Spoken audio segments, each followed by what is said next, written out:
good evening. My name is Richard. This is over and over again. It is Matchday Live. Arsenal versus Aston Villa from the Emirates Stadium. Another really big game, isn't it, for Arsenal? Can we find some better form than we've been producing recently and get a victory against Unai Emery on his return, of course, to the Emirates? It was victory here for Aston Villa last season that ended up costing us the title. Are they going to repeat the trick again, or can we get revenge on our old manager? Let's come with us here. Enjoy the action coming up after this.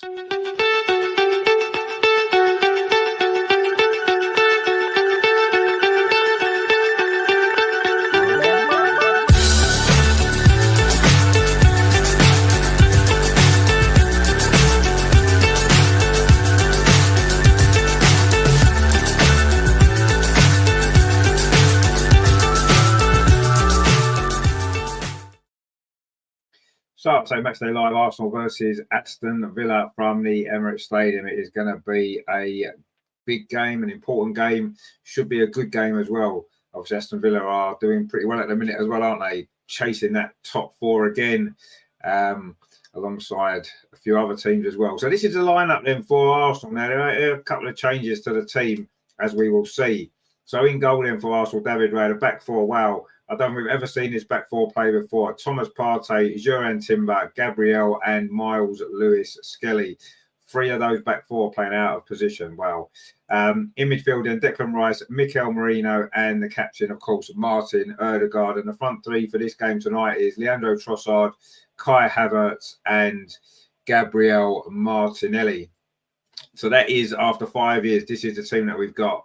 On the bench then, and it's not necessarily fantastic, is it? It's Alberto Neto, Kieran Tierney, Jakob Kiwior, Alexander Zinchenko, Jorginho, Nathan Butler-Odoi, Ismail Kabay, Raheem Sterling and Kakuri. So what do we make of that Arsenal team? Well, anyway, for Aston Villa, in goal, of course, it is our very own former goalkeeper, Emi Martinez. Their back fours, Matty Cash, Enzi Konsa, Tyrone Mings and Ian Matson. In midfield, it is Amadou Onana, Jacob Ramsey and Babacar Kamara. And their front three, Yuri Tielemans, Morgan Rogers. And they're playing behind, of course, Ollie Watkins. So there your team lineups then. What do we make of that Arsenal team? Obviously, William Saliba is out. We knew he was probably going to be out with a hamstring problem, overplaying again, potentially. So we've got Thomas Partey as a midfield player playing at right back. We've got Jurgen Timber, who is sort of a fullback, playing at centre-back. And we've got Miles Lewis-Skelly, of course, is technically a midfield player, playing at left-back. This is 5 years into a project, over 5 years into a project now, where this is, this is what we've got. This is the squad that we've got. Incredible. No proper centre-forward, either on the bench or in the starting team. Incredible. But this is where we are. But we are second in the league, so it's fine, isn't it? Nathan River says, hi, Rich, hope you're doing well. Hi, everyone in the chat. Apologies for being away for a while. I've started a new job and have been absolutely sorry. I wonder where you'd been, my friend. I'm glad that you're doing well. I'm glad you got a new job as well. Hope it's all going well. But Nathan's got a 2-1. I'm not convinced we're going to win this game with the defence that we've got. Phil Devers, hey there, my friend. Good to see you. Greg says, evening all. Are they going to be up for the game? Well, I'm sure they'll be up for the game. Are we going to be good enough to win the game? That is the question for me. I'm not convinced by this defence at all. We know Thomas Partey at right back doesn't really work anyway. Timber at centre back, yeah, you can probably do a job there. You probably can do a job there. But it's not his natural position. It's not where he's been playing. And obviously, Gabriel and Saliba have been so good together. Obviously, we're going to miss Saliba. There's no question about that. And Miles Lewis-Skelly, the teenager's done well, right? I'm not criticising him. I think he's been brilliant. But it's not his natural position. He's learning to play left-back because he's left-footed and he can obviously play there. And he's done really well. But is he really a natural left-back? Is his career going to be as a left-back in the long term? I don't know. He could end up being like Ashley Cole. He started off as a striker, then he was playing in midfield, and then he ended up playing left back and was one of the best left backs ever to play football. And maybe Miles Lewis-Skelly's got a similar future. Who knows? But anyway, he's doing a great job. But when it's not your natural position and when the game is difficult, that's when you see the problems. And I think this defence today Aston Villa will be looking at this. Unai Emery will be looking at this, and they'll be rubbing their hands together. Aston Villa, thinking, "Look, we beat this team last year. It was a stronger Arsenal team that played in the game last year. They'll be confident they can win this game." We were lucky to win at Villa Park back in August, of course, if you remember. 2 late goals after Villa had missed quite a few chances before that. We could have been 2 or 3 down. And of course, I say we know what happened in this game last season. And for me, this lineup doesn't fill me with confidence. The midfield is very pedestrian, isn't it? Declan Rice, Mikel Merino. It's not the most exciting midfield, is it? Martin Odegaard, yes, he played better against Spurs, but he's been off form as well. And the front three, what can you say? Martinelli's just gone backwards over the last few years. Trossard, I don't know what's happened to him. And I think we all kind of realise that he's probably a better impact player from the bench. And Kai Havertz, well, I mean, what can you say about Kai Havertz? Obviously, Kai Havertz isn't a centre forward. And we've seen how many chances he's been missing. And yeah, it is what it is. This is what we've got. I say 5 years, over 5 years into this project. God knows how many transfer windows he's had. Is it 11, 12 transfer windows Mikel Arteta has been here for? And this is what we've got. This is the squad that we've got. Yes, we've got a couple of injuries. Saliba's out today. He's not been out much before. Saka's out long term. We know that. That's one big player. You know, people mention, oh, well, Ben White's out. Tommy Asu never plays. Ben White, would he now get back in the team with Timber at right back? I don't think he would. So Ben White's not a first team starter now in this team. So we're making excuses, aren't we? We're looking to make excuses. The fact of the matter is the squad isn't deep enough. If you look at this start 11 today, is that a team you look at and think, wow, that's a potentially title winning team? Because I don't. I just don't see it. I do not see a title winning team on that pitch today from Arsenal. I don't. I think we're a top 4 team. And, you know, I'm sure we'll get in the top 4. Well, I'm not sure we'll get in the top 4. I'm fairly confident that we will. We've got work to do. But that's what this is. It's a top 4 team, isn't it? It's a top 4 squad. And when you look at the bench as well, what we've got 1, 2, 3 academy players on the bench. We've got a goalkeeper who's quite honestly never played. We've got Kieran Tierney, who's never going to really play. He's probably on his way out. Jacob Kiwior doesn't trust him. Zinchenko is just not good enough for Arsenal. Jorginho is on his way probably as well. And of course, Raheem Sterling. And the less said about Raheem Sterling, probably the better. So this is where we are, 5 years in. 5 years in. And are we going to buy a striker? No, I don't think we are. I don't know. The only thing that's given me a little bit of hope today is the fact that Newcastle let in 4 goals at home. Of course, we play them in that second leg. We need to score 2 or 3, don't we? So that's given me a little bit of hope because Bournemouth are a decent team, but obviously we've got to be better than Bournemouth, haven't we? Although they're maybe slightly more flexible in their tactics. Approached that game really well, didn't they, Bournemouth? So it's a lesson there maybe for Mikel Arteta to look at that and think, you know what? Play a little bit similar to how Bournemouth did. And we've got a chance to nullify Newcastle's threats and obviously looking to play to our strengths, as Bournemouth did. Anyway, the teams are coming out onto the pitch here at the Emirates. Greg says, totally agree, Rich. No depth, and our impact player is Zinchenko. Heaven knows. Exactly, yeah. There's no impact player, is there? Let's be honest. You look on that bench, and if we are losing this game, which it wouldn't surprise me if we, at some point, we are losing this game, you look to the bench and think, well, let's get some players off the bench that can change the game. You look on the bench and you think, oh, Raheem Sterling. Zinchenko. And then you've got Kieran Tierney, who's, you know, we love Kieran Tierney, but he's not going to come on and change the game, is he, if we're losing? Let's be honest.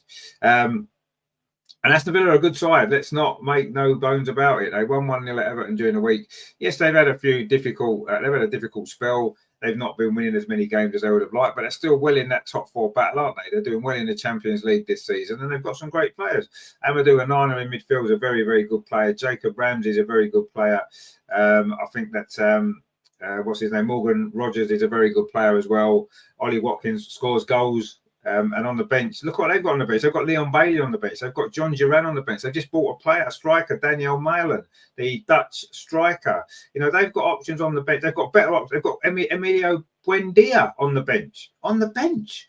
I mean, imagine if we had a player that good on the bench. We haven't. Aston Villa look as though they've got a much more balanced squad than we have. And I'm not saying that necessarily means they're a better team. No, I'm not necessarily saying they are, but they've got better balance to their squad. They've got better depth than we have. And And this is going to be a very difficult game. If we come out of this with all 3 points, and I think we've done really, really well, actually, it'll be a really good result. I'm not convinced that we can or we will. But let's see. Maybe the players are going to be feeling a little bit annoyed about last season's result because how costly that proved to be. The only game we lost in the second half of last season, but it was enough, wasn't it, to cost us the title. I don't think a defeat today is going to be the difference between us winning the league or not. I think that's more. There's more issues. The reason why we won't win the league than that, but it'll be a very damaging defeat, won't it? And so far today, all the games have ended in away wins as well. So are we going to put a stop to that particular trend? Just in case you did miss the scores, it was Newcastle 1, Bournemouth 4, hat-trick for Cliver in that game. It was Brentford 0, Liverpool 2, 2 stoppage time goals from Darwin Núñez gave Liverpool the win, even more reason why we need to win. It was Leicester 0, Fulham 2, Emil Smith-Rowe scored a goal. Wow, who would have thought that, eh? And it was Adama Traore as well. And West Ham 0, Palace 2, Mateta with 2 goals. And it was a former Arsenal player, Dino Mavropanos, got sent off West Ham in that game when it was only 1-0. So, yes, anyway, those were the days, weren't they, when Dino Mavropanos played for Arsenal. Aston Villa in like a dark blue kit, quite a smart kit with white lines across it. The referee, by the way, is Chris Cavana. Not that it makes much difference who the ref is, but we thought we'd mention it. Grat says there, hi there, I have a good feeling today. 3 or 4-0. Wow, well, to Aston Villa. Oh, sorry, you mean to Aston Villa? I'll get you. Nathan says, I completely agree. This team is undoubtedly a top 4 contender, and that is it. Adone Irola, of course, the Bournemouth manager, is doing a fantastic job. He is doing a fantastic job. And there's a few managers in the Premier League, of some smaller teams that look as though they're really clever tactically, much more clever tactically than what our manager appears to be. In fact, there's one in the opposition dugout today that I think is more tactically clever than our manager. We didn't appreciate him enough, did we? We didn't back him enough when he was here. And were we too hasty? Had we given him the time and backing Mikel Arteta has been given, I'm convinced we would have won some trophies by now, some big trophies under this manager. But we didn't. At the time, it wasn't working. He wasn't backed. He wasn't given the players he wanted. And now he's doing a fantastic job at Aston Villa, isn't it? And it's going to be Aston Villa to kick off. They are attacking the goal to our left, which is the North Bank in the first half. So all in dark blue, Arsenal, of course, in red and white. What other colour would we be in? Anyway, Aston Villa in possession inside their own penalty area. Tyrone Mings back from his long-term injury, of course, that he did at the start of last season, wasn't it, when he did his ACL? Tyrone Mings, a horrible injury that he suffered at Newcastle, wasn't it? Was it the first game of last season? I think it was, wasn't it? That's how long these ACL injuries take. They're not a quick injury, are they? He's only just recently back in the team, isn't he? Aston Villa looking to come forward straight away. That was good play there in midfield by Morgan Rogers. I thought had a really good game at Villa Park when we ended up winning 2-0.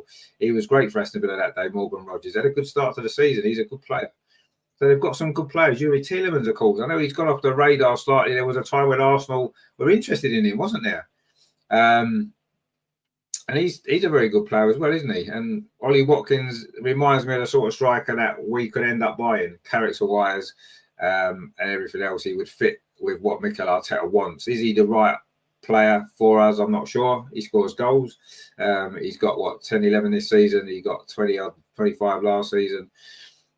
Anyway, Arsenal coming forward for the first time over on that far side. Leandro Trossard, his goal, of course, won at the North London derby, took a little bit of pressure off. But for me, that performance was more papering over cracks rather than looking at a revival, if you like. We're just not playing well enough as a team. Anyway, Aston Villa can't get the ball away. Trossard over on that far side. Can he get a cross in? He can't because it's blocked and put behind. And it seems as though that's what Arsenal look to do a lot now, don't we? We get the ball wide. We put a cross in. We're not really bothered if the cross reaches anybody because it's going to hit a defender if not. And it's going to go out for a corner, which is what we've got, our first corner of the day. Shane Javassi says, hi, lads. Saliba being out hurts our defence and taking Partey out of midfield hurts our midfield. Yeah, just play Tierney, maybe even 3 at the back. 15 million a year manager. Yeah, exactly right. I mean, he won't change things regardless of the situation. He'll stick to the same pattern, the same formation, and the same tactics. And sometimes you've got to adapt. You have to adapt because things happen either in a game, before a game. And I totally agree. Yes, Saliba being injured is a blow. So you don't want to weaken the rest of your team. do you? You just don't want to have to do that. That's what we've done. Anyway, we've got a corner, so we'll probably score. It's Declan Rice with it towards the far post.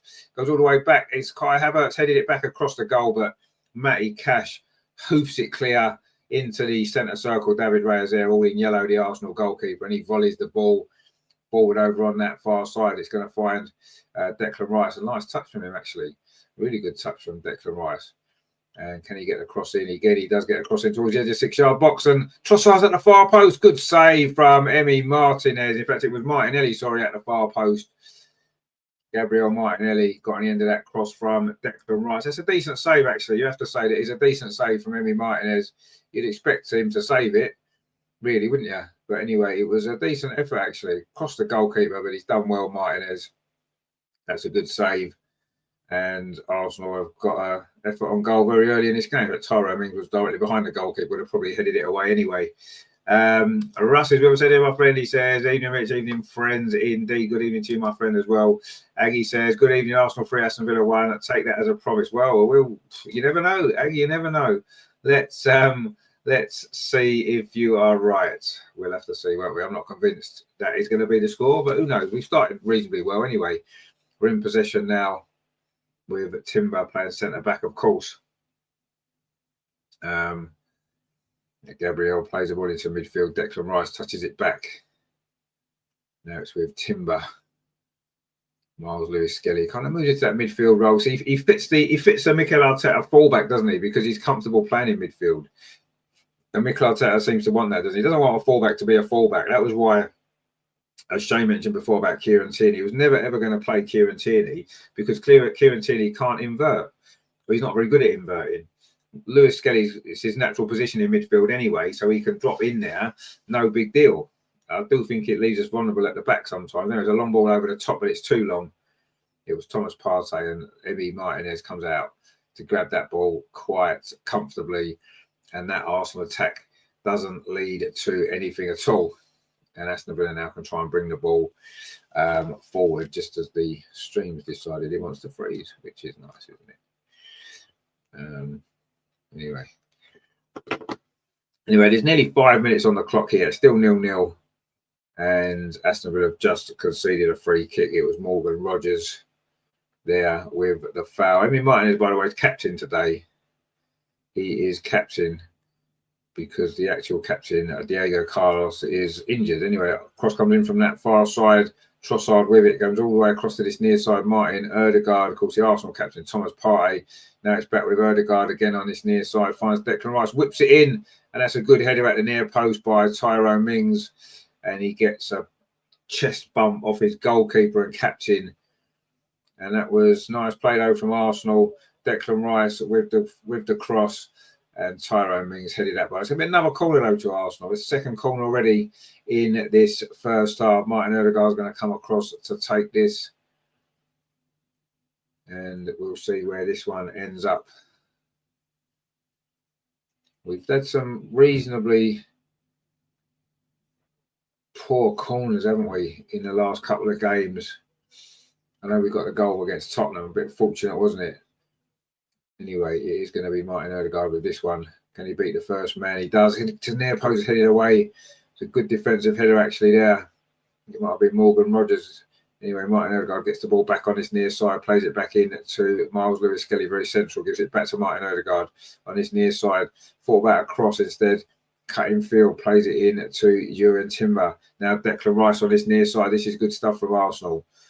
Now it's Mikel Merino on this near side to Martin Ødegaard. He went for the return, but Martin Ødegaard turned away.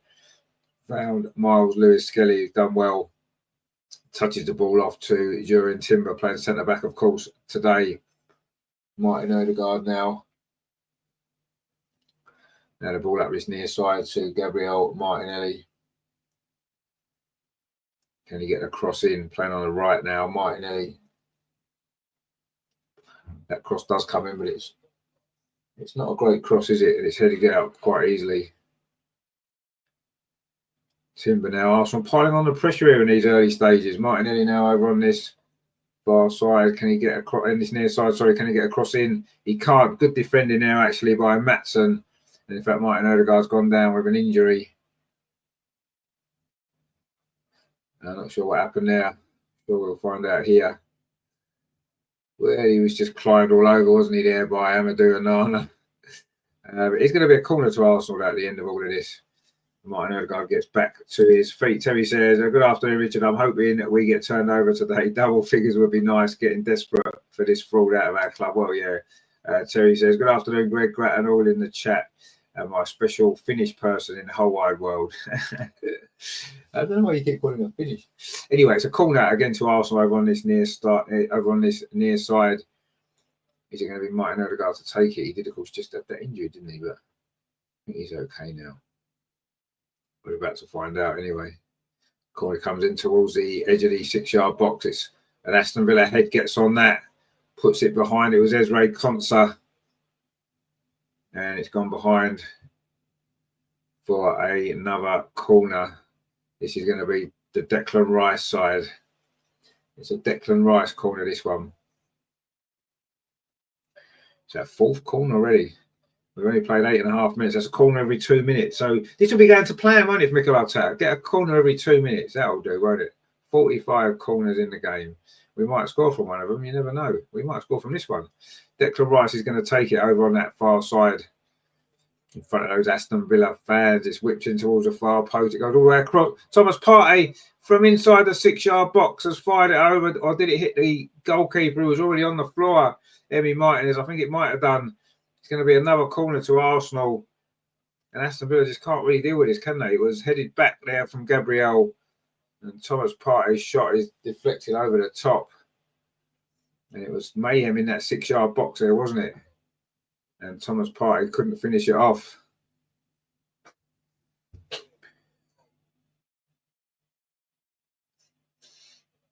In fact, it might well have hit Thomas Partey's arm. So had he scored, it may not have counted anyway. You know, Emi Martinez and Martin Odegaard, the 2 captains, have been called together there by the referee. Kai Havertz gets back to his feet again. And I think the outcome of this is going to be another corner to Arsenal. We've played only 10 minutes.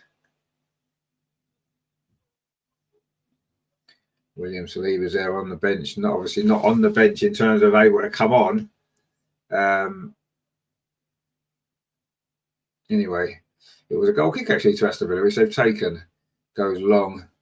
Good header there from Gabriel. Headed out again by Tyler. A bit of head tennis going on here. Declan Rice with the next header. And finally the ball's on the floor with Emi Martin. Oh, now Aston Villa. Ollie Watkins looks like he was looking for a counter-attack there. The referee said it wasn't a foul, so Arsenal pick up possession. Long ball played through to Kai Havertz. Surely he was offside. He was offside.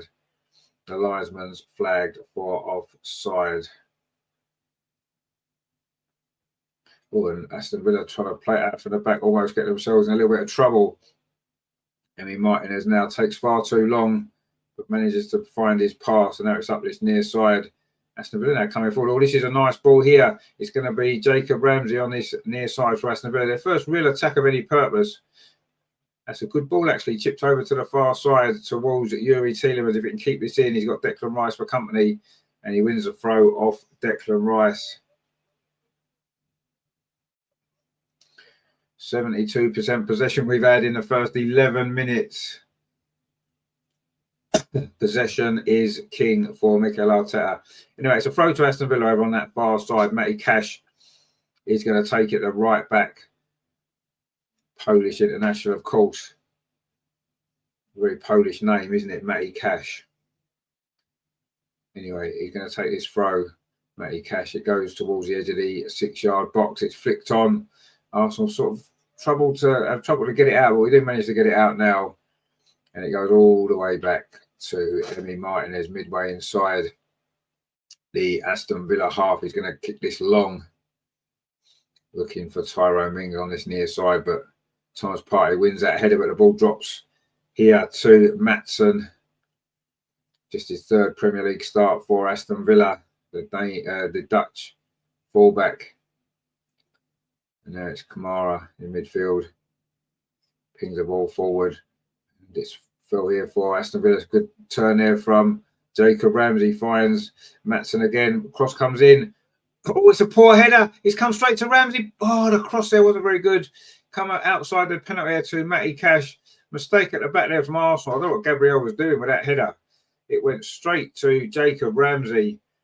And he maybe should have done better with that. Anyway, he's now with Maatsen again on this near side. Plus the play boy to the box. He's come back to Maatsen. Good save from David Raya. And Maatsen there almost getting his first Aston Villa goal. And that's a really good save from David Raya. And Aston Villa now having a good spell here. Martinez flicks it up to that far side. Oh, a nice touch there. Can he keep it in?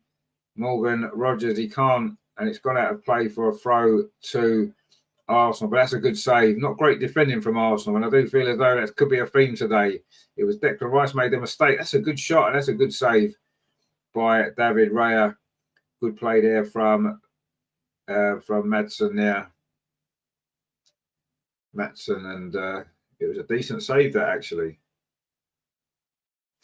Colonel Vivas, he says Villa love us playing attacking and overload, so they like Newcastle going to hit us on the counter. So they're going to play on the counter. So actually now they're dominating the possession. That's a ball over the top here, looking for the run of Ollie Watkins. Well cut out by Giroud and Timber. 13.5 minutes played. Arsenal 0, Aston Villa 0 here at the Emirates. Big game for both teams. I still believe both teams are in a top 4 battle is what I believe is happening this season. So it makes this game really important, doesn't it? 3 points for either team could be a massive 3 points. Of course, Liverpool did win their game this afternoon. 2 late goals from Darwin Núñez at Brentford. Brentford are a good side as well, aren't they? So that's a good win that is for Liverpool. Means the gap at the top is currently 7 points. And Arsenal, if we don't win this game, looks like it might be over. El Loco says, we'll keep huffing and puffing in attack because Arteta can't spot a good striker. Justin Kluivert showed what a good striker is today, but Arteta will die on a Havertz. Yeah, I mean, absolutely he will. You're absolutely right. He will definitely die on that hill. Anyway, ball played over the top looking for Martinelli, headed away though by Ezra Konsa, and now Aston Villa trying to come forward. It wasn't a good ball there though by Yuri Tielemans, I think it was, and Arsenal pick it up again. It's with Gabriel finds Declan Rice. Martin Odegaard was on this near side, but Declan Rice decides not to find him. Goes instead back to Gabriel. Now it's with Trossard over on that far side. Arsenal's left. He's going to have a run at Matty Cash, is he? Matty Cash thought about a tackle, but Trossard still got the ball. Can he get the crossing? He does get the crossing, but he's headed away again by every concert. Thomas Partey tried to do a sloppy pass. In actual fact, it turned out to be a bit of a pick the ball up there. It's with Emi Martinez goes long, but there's no Aston Villa player there. In fact, Ollie Watkins comes and gets it. That's good centre forward play, actually. And Villa keep possession. And Boubacar Kamara plays it out to that far side, gets it back again. Kamara. And the game's now been slowed down. It's at pedestrian pace for a bit. But Aston Villa enjoying a little bit of possession here with Evra Konsa. And now it's played out to that far side, Matty Cash. And it's over this foot side now to Tyrone Mings, and Villa play themselves into trouble, but then out of trouble with Amadou Onana. Plays it up this near side to Maatsen again. He loves getting forward, this fullback, doesn't he? He's going to have a run now. Gets into the box. The cross is deflected. He's going to go out for a throw to Arsenal. Good defending there from Giroud Timber.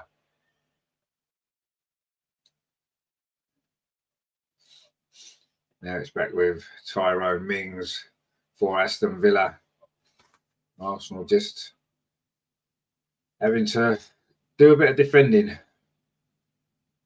Villa have certainly got into this game. It was all Arsenal for the first 10 minutes or so, but Villa have been much better since. And they did have probably the clearest chance to score so far, that shot from Maatsen, which was a good save from David Raya.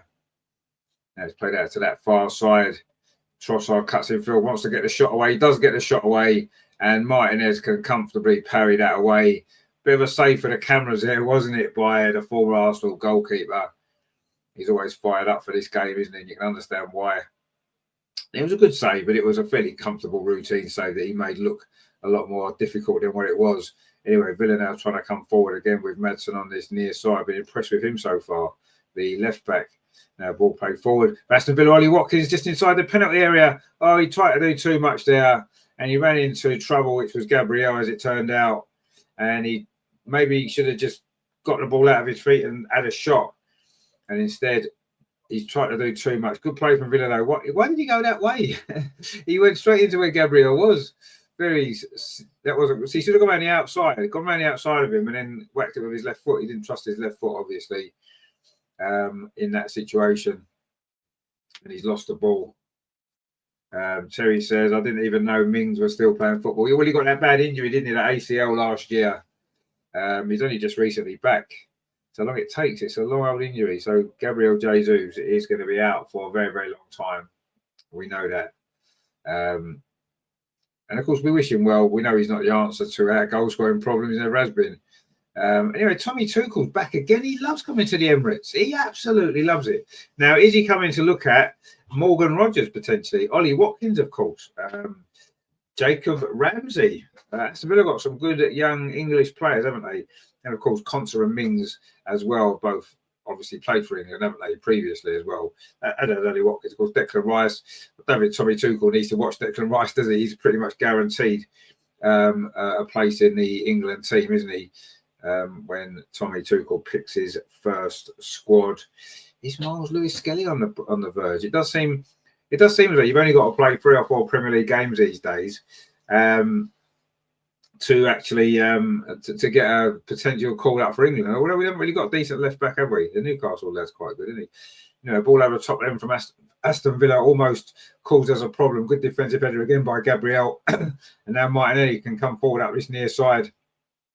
He's got the pace to get past Madsen, who pulls him back, and that's probably going to be a yellow card for the Aston Villa left back. Indeed, it is. Greg says it's a shame 29 is still playing football. It's a shame he's still playing for us. Shane said, see more of the referee than Marino. Terrible signing. He's a terrible signing. It must be the name Mikel, because he plays kind of like Mikel used to play, doesn't he? You don't really notice he's there. Anyway, it was a foul there by Madsen and a yellow card, which it's always difficult, isn't it, early in the game, when you get a yellow card, especially as a defender, because you've got to go the rest of the game without making much of a tackle, because you know how easy it is to get a yellow card these days, a second yellow card. Of course, West Ham's Dino Mavropanos got 2 yellow cards today, didn't he, in that defeat to Crystal Palace, who are finding a bit of form, aren't they, Crystal Palace? Anyway, I also got a free kick on this near side. It's going to be Martin Odegaard or Declan Rice with it. It's going to be Martin Odegaard, actually. Declan Rice took it quickly. Now Declan Rice again. This is a different sort of routine. Comes out to Timber. It goes back to Martin Odegaard. And what an absolute waste of a free kick that was. Martin Odegaard does now put the ball in, and it's gone behind. And that was probably the worst free kick I think I've ever seen in my entire life. You know, we've worked hard, obviously, in training on set pieces. And in that one there, we just completely wasted. Complete and utterly wasted it. Anyway, Terry says, I think he's come to see what sort of wrecking job Arteta has done on Declan Rice. Grant says, by the way, going to miss the women's game tomorrow due to being at my niece's birthday party and also due to no one showing the game. Well, that's not good enough, my friend. I'm sorry. Angie's coming on Wednesday when it's her birthday. She's coming to join us. So, I mean, you've got no excuse. But no, we understand that. We'll let you off. Mark C says, I think our free kick routines need work. Well, yeah, that was terrible, wasn't it, actually? That was completely and utterly terrible. Anyway, don't forget we're the set-piece kings. Anyway, it's a free kick to Arsenal, just on halfway. And it is going to be Declan Rice to take it. He just touches it square to Timber. Gets it back again at Declan Rice. Just over the halfway line. Finds Kai Havertz on this near side. Kai Havertz gets a cross and it's deflected, headed away by Amadou Onana. Not Andre, of course. Or is he Andre Onana? Is he Andre? I don't know. He's Onana, isn't he? You know, Martinelli now in the box for Arsenal, going around the long way round. Can he get the cross in? He does think the cross in. There's no Arsenal player there. And Matty Cash has got time to bring that down on his chest and find a good ball as well. And now Aston Villa on the counter attack. Oh, almost got Ollie Watkins in. And it was good defending actually from Timber. And you can see what Aston Villa are doing. They're happy, aren't they, to soak up this pressure. You know, they've got two good centre halves who can head things away. They're not bothered about the crosses too much, I don't think, really, are they? Anyway, Declan Rice has just lost the ball. This is Aston Villa be dangerous. They'd like to get it forward quickly. They'll have to go back this time. Martinez goes long, but it's Gabriel's easy ball there, and then Miles Lewis-Skelly slips over at a crucial moment, and the ball's gone behind for a goal kick. And that almost a good counter attack there from Aston Villa, wasn't it? It was the ball over the top looking for Ollie Watkins. Oh, and if Timber hadn't read that, Ollie Watkins would have been in one-on-one. And who knows what might have happened. Anyway, Villa have just given the ball away on the edge of their own penalty area, playing it out from the back. And in the end, it's gone behind for a corner. No, it hasn't actually. Martinez kept that in. That was rather a good goalkeeping, wasn't it? Mark C says, we've got some big fellas in our lineup. I don't know why we don't just go Wimbledon style and put it in the mixer. Well, they've got some big lads as well, haven't they? Their two centre halves can head things away all day long. You know, more traditional English centre halves they've got, haven't they, Aston Villa? So I'm not sure if that tactic would necessarily be that successful against these, but who knows? We have got some big players. There's no doubt about that. And also won another free kick. And it is Marino's gone down. Barely knew he was playing. And now he's gone down injured.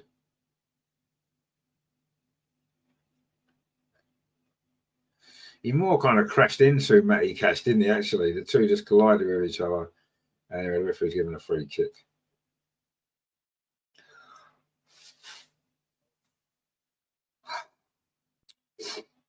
$25 minutes played, so we're over the halfway point in this first half.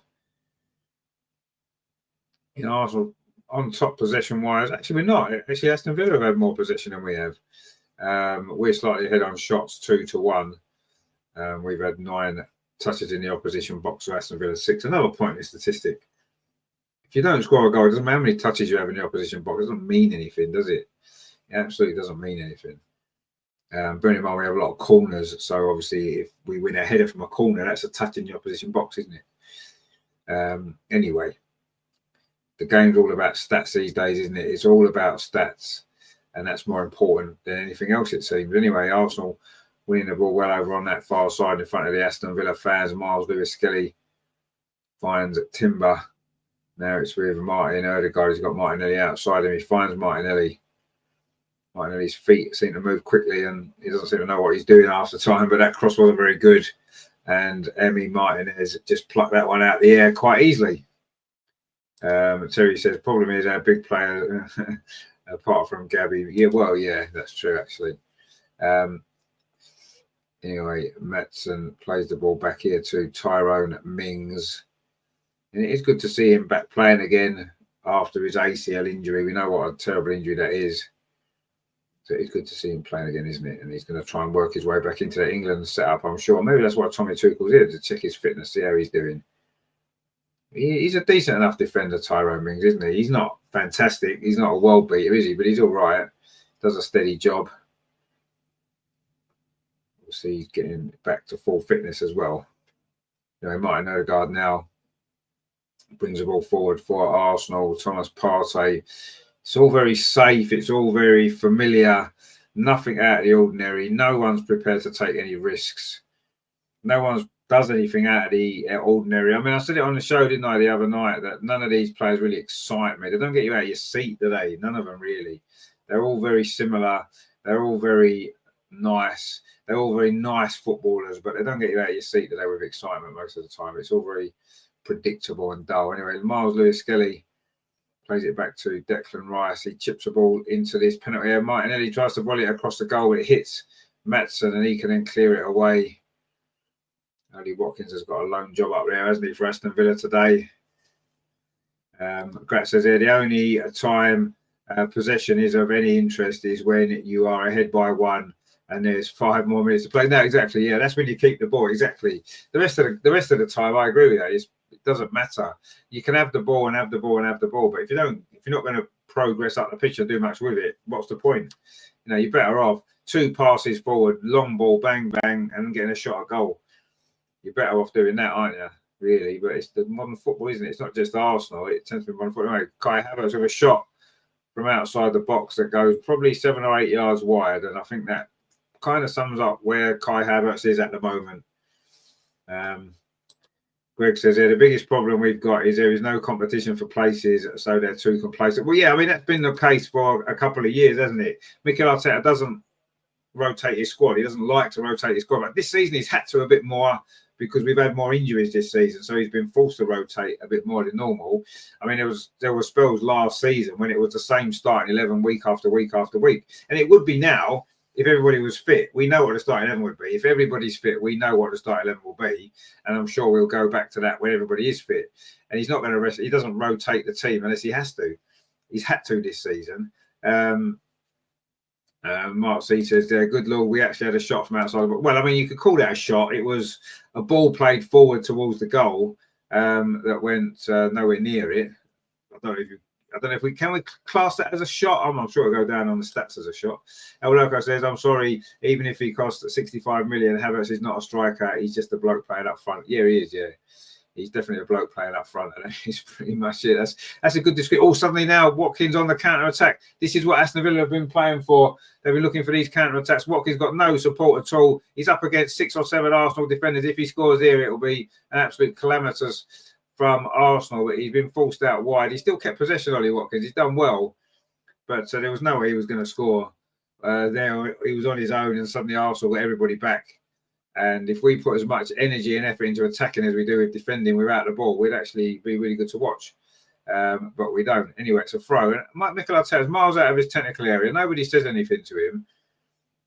And he's now being called back by his assistant. That's a bit clever there from Albert Stuyvenbeck, who's decided that he's going to make sure Mikel Arteta doesn't come out of his technical area too much.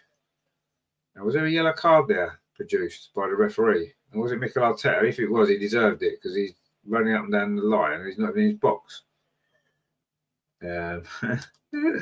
Greg says, El Loco, you're being too kind about him. Indeed. And El Loco, Grat says a few things there in Swedish, which looks really interesting. And Mark obviously agrees. Yeah, we all agree. We all agree with Grat. Of course we do. Why would we not? Loco says a lack of rotation was what led to Saka's hamstring giving up. How on earth can you be playing your best player in the Carabao Cup? Well, it's not so much playing him in the Carabao Cup. What annoyed me and what annoyed most people was we were 3-0 up against Preston. We didn't need to play him, did we? Just give him the rest. We've got the job done. If it was 0-0 and there's 10 minutes to go, yeah, we want to try and win the game, get him on, absolutely. But when you're 3-0 up with 5-10 minutes to go, whatever it was, what was the point of bringing him on in that game? Absolute waste of time. And I can't understand. I'll never understand that decision ever. But anyway, let's see. And Arsenal taking this free kick quickly. Kai Havertz is in behind, cuts back inside. Kai Havertz, that's a good save from Emmy Martin. Surely he was offside anyway. Had to be offside. Don't quite know why anybody thought he wasn't offside. That's not a very good intelligent run, is it? We had a quick free kick. Look at him. Look, he goes too early because he's not a natural centre forward who would bend their run. He just runs into space. And then he did okay, but it's a good save from Martinez, isn't it? But he was already offside, and that was never going to count.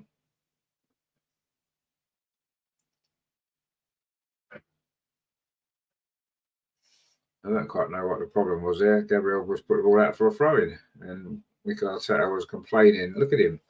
Look at him. Christ, mate. Chill the fuck out. Christ almighty. Oh, he got a yellow card. He did get a yellow card for that. Well, fair enough. He deserved it as well. And he still out of his technical area. Look. Get in your technical area, mate. He wants to do everything, doesn't he? He's such a control freak. This is why I don't like him. This is why I don't like him. The way he carries on the touchline. Anyway. Mr. Potter's 5000 says, Arteta going to be the next manager in the Premier League sacked. He's an absolute disgrace. His post-match comments were, no, I agree with you. I hope he is the next manager sacked, but he won't be. He absolutely won't be. Cool, Aston Villa nearly scored there. Mistake at the back. El Loco says, Arteta said in 2024 that professional players should be able to play 60 games a season. Did he play 60 games a season when he was a player? Well, no, he was always injured, wasn't he? So, no, he didn't. Mr. Potts 5000 said, I'll be absolutely embarrassed to be an Arsenal fan. Well, you're right, and I am. Mark says, what on earth was he doing? I don't know. We just threw the ball straight to Ollie Watkins. He chipped it over the bar. He had to hit it early. And yeah, that was shocking. I think it was Thomas Partey with a throw. And we almost gifted Aston Villa the lead. 32 minutes played. Mr. Potters 5000 says 800 million spent, and he's bottled another. Well, 800 million spent, and we've got this bare squad, thin squad, ridiculous. But anyway, he's not going anywhere. He won't be sacked because the club has got no ambition. As long as we get in the top four, he's perfectly safe. Which is strange because he's never got in the top four for 3 years, did he? Anyway, Aston Villa coming forward now on the counter attack. This is good play from Morgan Rogers. It's Ollie Watkins' shot is blocked, and Aston Villa on the counter attack do look threatening. You have to say they do look really good on the counter attack. Aston Villa. We kind of knew they would. They've made a habit of that. Certainly here at the Emirates Stadium in the last couple of seasons, and they were denied there. The shot from Watkins was blocked. I think it was Gabriel. Anyway, Kai Havertz now on this near side. Seems to have swapped positions with Martinelli. He's gone more central. And now Declan Rice. And now Thomas Partey up this near side, coming forward from right back. Martin Odegaard. Timber. And again, it's also predictable, this passing from Arsenal. You almost know where the ball's going before it goes there. We can see it. We know where it's going now. Gabriel's going to play it out to that far side. Trossard is going to probably come back into Lewis Skelly. He does come back into Lewis Skelly. He's going to go back out wide again. It's just so predictable. Anyway, Trossard now has got in behind Kamara. Can he get across? And he does. Martinelli's there. Oh, double save from Emi Martinez. In fact, no, it's over the line. It's gone in. It went in from Gabriel Martinelli. It looks as though Martinez had kept it out, but he hasn't. Arsenal have got a goal. Nothing in many ways. A simple ball into the box. Not great defending from Aston Villa. And Gabriel Martinelli has got the final touch.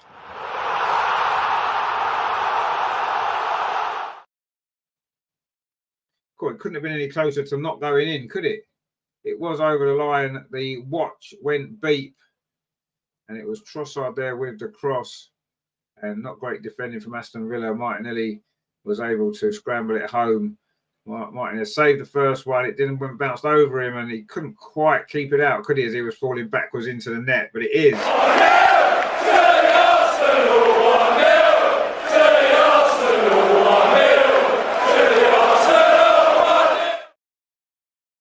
little bit fortunate that goal, you have to say. But it did go over the line. It is a goal, and Arsenal are winning. Russ says, I'll take that. Bartley says, goal. Grat says, finally. Martinelli.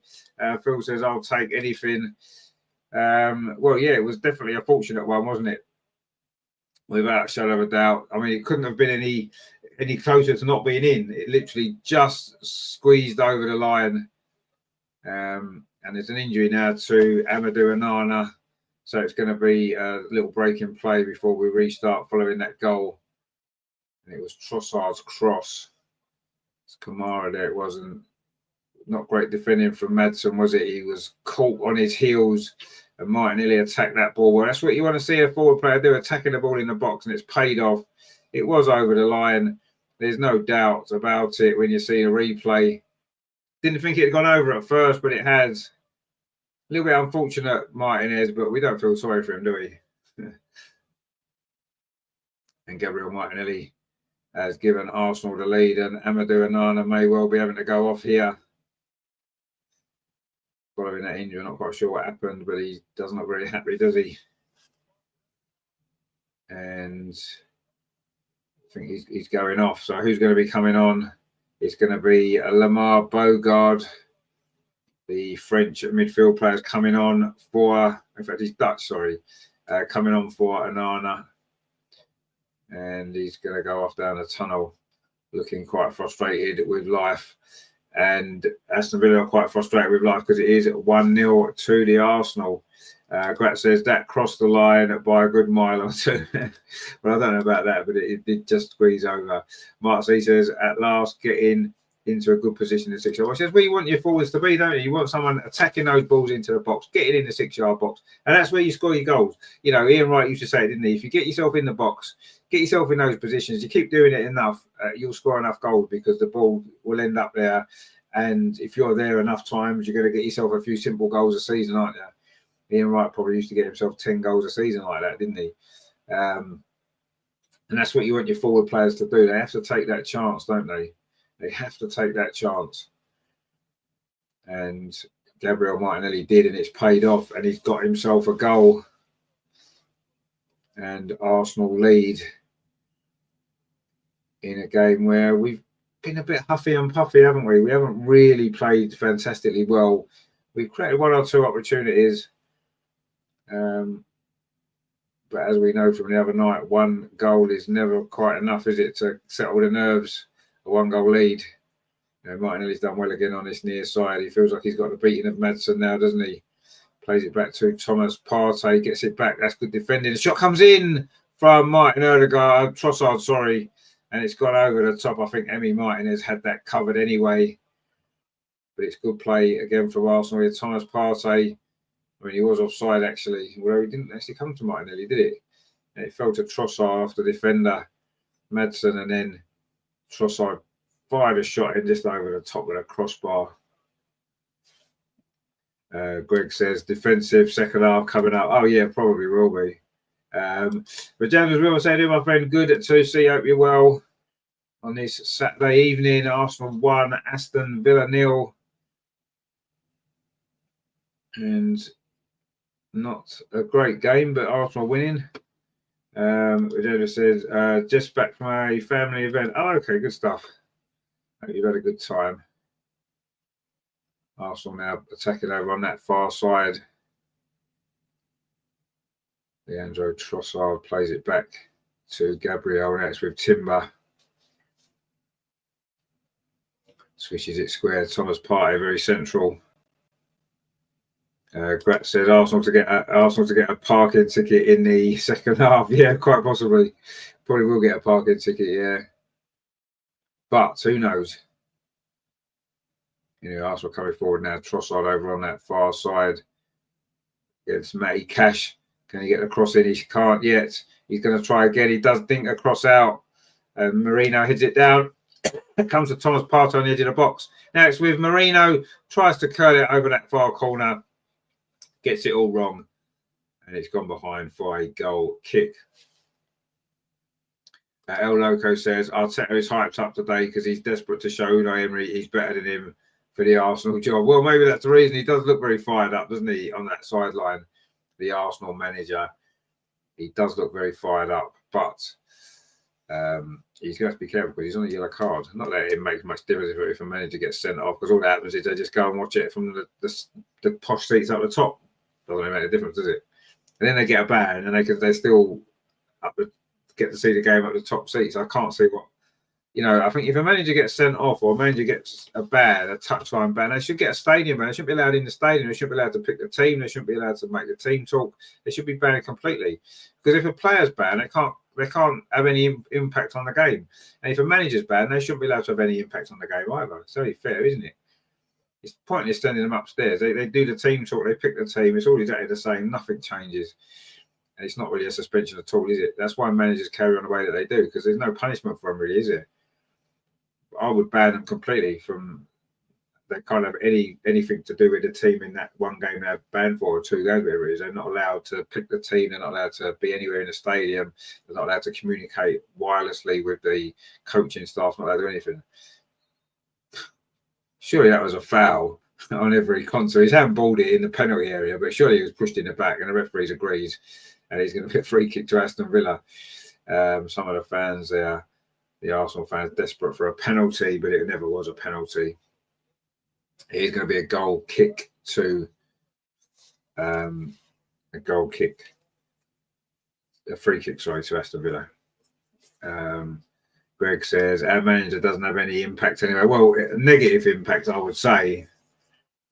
But I mean, it seems crazy, doesn't it, that they get a ban and they're not really banned at all. They still can impact everything that they normally do. So the players can't. If a player gets banned, that's it. They can't do anything. They have to stay at home. Aston Villa have just given the ball away twice, actually, in quick succession. And Kai Havertz is inside the area, goes around the outside, dinks across towards the edge of the 6-yard box. One header by Aston Villa, 2 headers by Aston Villa. And Aston Villa trying to play their way out of trouble, and they've succeeded. In fact, they've won a free kick. Maybe they could have played on. Terry says 29 is absolutely crap. He's pretty bang average, I would say. I would say he's bang average, is what he is. And unfortunately, in the position that we want to be in, we expect to be in, and we should be in, bang average isn't good enough. Bang average is not good enough, is it? Morgan Rogers over on that far side loses out with play there from Miles Lewis Skelly, but also giving the ball away in midfield. But Declan Rice stretches out a leg, wins it back. We're into the last 2 minutes of normal time at the end of this first half. It's been not a great first half, but Arsenal got the job done so far with that goal from Martinelli. Just crept over the line. Trossard now going forward. He's had a better game today, hasn't he? But he's just lost the ball here, as I say that. And Morgan Rogers can bring it clear for Aston Villa. They've had a couple of chances, haven't they, Aston Villa? But Arsenal largely look in control of this game. I wonder if Aston Villa will take a few more chances in the second half. Obviously, now that they're losing, they might feel as though they need to. Well, Morgan Rogers and Trossard there get involved. And the referee is going to be booking, certainly Morgan Rogers, you feel. Don't quite know what was going on there, really. It was, I think Morgan Rogers was a little bit upset with Trossard and reacted to it.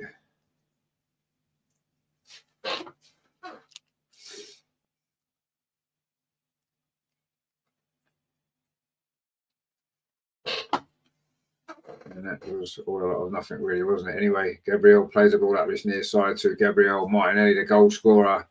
Plays it back to Thomas Partey. Dinks the ball over the top. It's not a great ball. And it's going to run behind for a goal kick.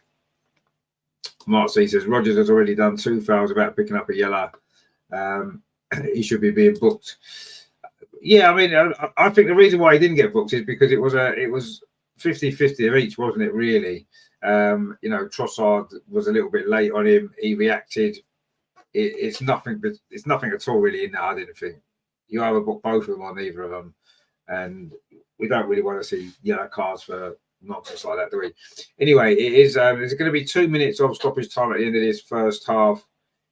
2 minutes to come of stoppage time. Can Arsenal go into the break 1-0 up, which would be decent after last year, where, of course, it was 0-0 and then we conceded 2 goals. Aston Villa have now got a free kick on halfway. Mara there was fouled just pretty much inside the centre circle. And it's in the final minute of stoppage time at the end of this first half. Arsenal 1, Aston Villa 0 is the score. And it looks as though Arsenal are going to go into the break with a lead. A narrow lead, as indeed we did the other night, didn't we? That was a narrow lead as well. Anyway, Morgan Rogers seems quite fired up at the minute. He's getting involved with Lewis Skelly. Tyrone Mings having to sort that out. The free kick comes in. He's flicked on by an Arsenal head, but it's only picked up here on this near side by Madsen. And he plays it square and backwards to Ezra Konsa, gets it back again. Madsen on this near side. We're into the final 30 seconds of this first half. Aston Villa are going to get one chance to equalise. That's a good ball through the lines, actually. Kamara picks it up. Declan Rice does well, but Kamara keeps possession for Aston Villa. If they're going to equalise before half-time, they're going to have to get the ball forward. They've got some possession here, but not really doing much with it. Now they're giving the ball away. And can Arsenal get a goal on the break? That's not a great ball there, is it? Trying to get Martinelli away. In fact, Arsenal going to get a corner out of it in the end. Tyrone Mings, are Arsenal going to get a chance to take the corner, though? That's going to be the question now, isn't it? We have played the 2 minutes of stoppage time. This will probably be the last action of this first half. Martinelli walks away. He's going to let Martin Ødegaard take this corner. And you imagine this will be the last action of this first half. Aston Villa will be annoyed if they concede here, won't they, when it's already over time. It's going to be Martin Ødegaard with it. And he beat the first man this time. He struggled, isn't he? That's a bit of a corner, but it is headed away by Aston Villa head. And in fact, there goes the half-time whistle. It is Arsenal 1, Aston Villa 0. Gabriel Martinelli's goal. A little bit fortunate. It was a save initially by Emi Martinez. The ball looped up, and as he was falling back, he couldn't quite push it out before it crossed the line.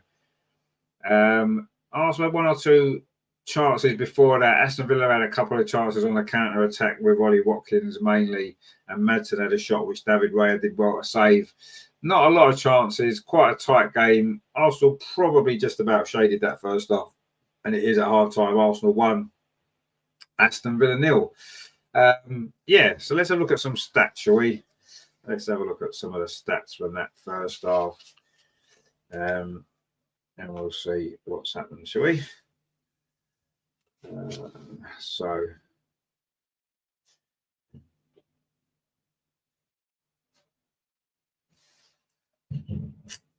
Where are we? Let's get some stats up. Here we are. So Arsenal have had 58% possession.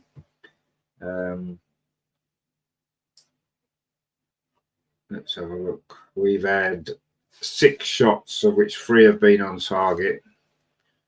And Aston Villa have had 3 shots and only 1 on target, which was that one from Madsen, wasn't it? And we've had 5 corners and Aston Villa haven't had any. So there you go. And now in terms of yellow cards, where are we for yellow cards? Let's have Arsenal haven't got any yellow cards in that first half. And Aston Villa, Madsen's got one, hasn't he? I think he might be the only one. Here he is. And of course, Aston Villa have made that one sub, haven't they? Just after the goal when Anana went off and Bogard has come on. So that's pretty much where we are then at half time. Arsenal 1, Aston Villa 0. And yeah, not the greatest game of football we've ever seen, but we're winning. And I suppose that's all that matters. Grat says, see you back in a second. Now I'll see what they have to offer when it comes to food in this joint. Yeah, get yourself some food, my friend. Terry says, well, that was exciting. It was very exciting. Indeed, it was very exciting. But did we expect anything else? The goal kind of summed up that first half, didn't it, really? Anyway, don't forget, tomorrow, the WSL's back. And we're going to see some great football, aren't we? Arsenal women are playing Crystal Palace at Meadow Park. That game kicks off at 3 o'clock. So we'll be about 2:45 for that one. So that's going to be good, isn't it? Make sure you join us for that. It's been a long time since we've seen the Arsenal women in action, and that is going to be good. So if you do like your women's football, join us for that tomorrow. And that'll be good, won't it? So yeah, that is going to be really good stuff. So join me for that one. What else have we got coming up on Wednesday? The Arsenal women are playing Brighton in the quarter-final of it's now called the Subway Cup, as we've obviously discovered, which we're not happy about. But anyway, it is the Subway Cup, and that's a quarter-final on Wednesday. That game kicks off 7:15, so we'll be at 7 o'clock on Wednesday night for that one. We'll be keeping an eye as well later on in the evening of the Arsenal Champions League game as well, which is against, Dynamo Bucharest or someone, isn't it? So we'll be keeping an eye on that one as well. But yeah, we'll be focusing mainly on the Cup quarter-final for the women. A little bit of Arsenal women's news, actually, that we've just been hearing today. Katarina Kohl has been transferred to Roma on a permanent deal. That's gone ahead today. Didn't quite work out for Arsenal, did it? A bit of a shame. She actually made 27 appearances for Arsenal in total, and she scored 1 goal, which was in the FA Cup against Leeds. Of course, she did go on loan to Everton last season. And it didn't quite work out for her. I think she's a talented player, but maybe didn't quite fit in with us. And I think that's a good move for her.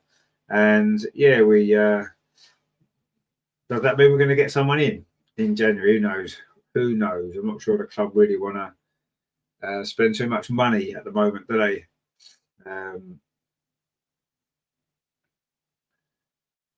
So anyway, that is the first half done and dusted, and we're winning 1-0, which is good news, isn't it? But it's been far from convincing again. I'm not convinced by this team. I'm not convinced this team is a potential title-winning team. Paul Merson is obviously in the studio, played for both of these clubs, of course. Scored 99 goals for Arsenal, Paul Merson, and most of them were absolutely brilliant as well, weren't they? Terry says, in my opinion, she was too weak. Yeah, maybe she was a bit too weak. I think she's got talent. I think she's a talented player. And I do feel that she'll go on and have a decent career. But yeah, she wasn't maybe the right fit for us, was she? But we wish her well. Of course we do. Definitely. Regenda says, we are hopeful of about 9-0, like when we played them last time. Well, yeah, I don't think it'll be 9-0. I think Crystal Palace are a better team now than they were. And as well, you know, coming back after the break, it's going to take a while to get our complete rhythm back. So we should win the game. Of course, we'll win the game, I'm sure, by a few goals. Mate, I think I said 5-0 on the show last night. Was it 6 last night? I can't remember now. But anyway, I'm sure we'll score a few goals, but be nice, won't it? Gret says, Freddie is in the Swedish studio.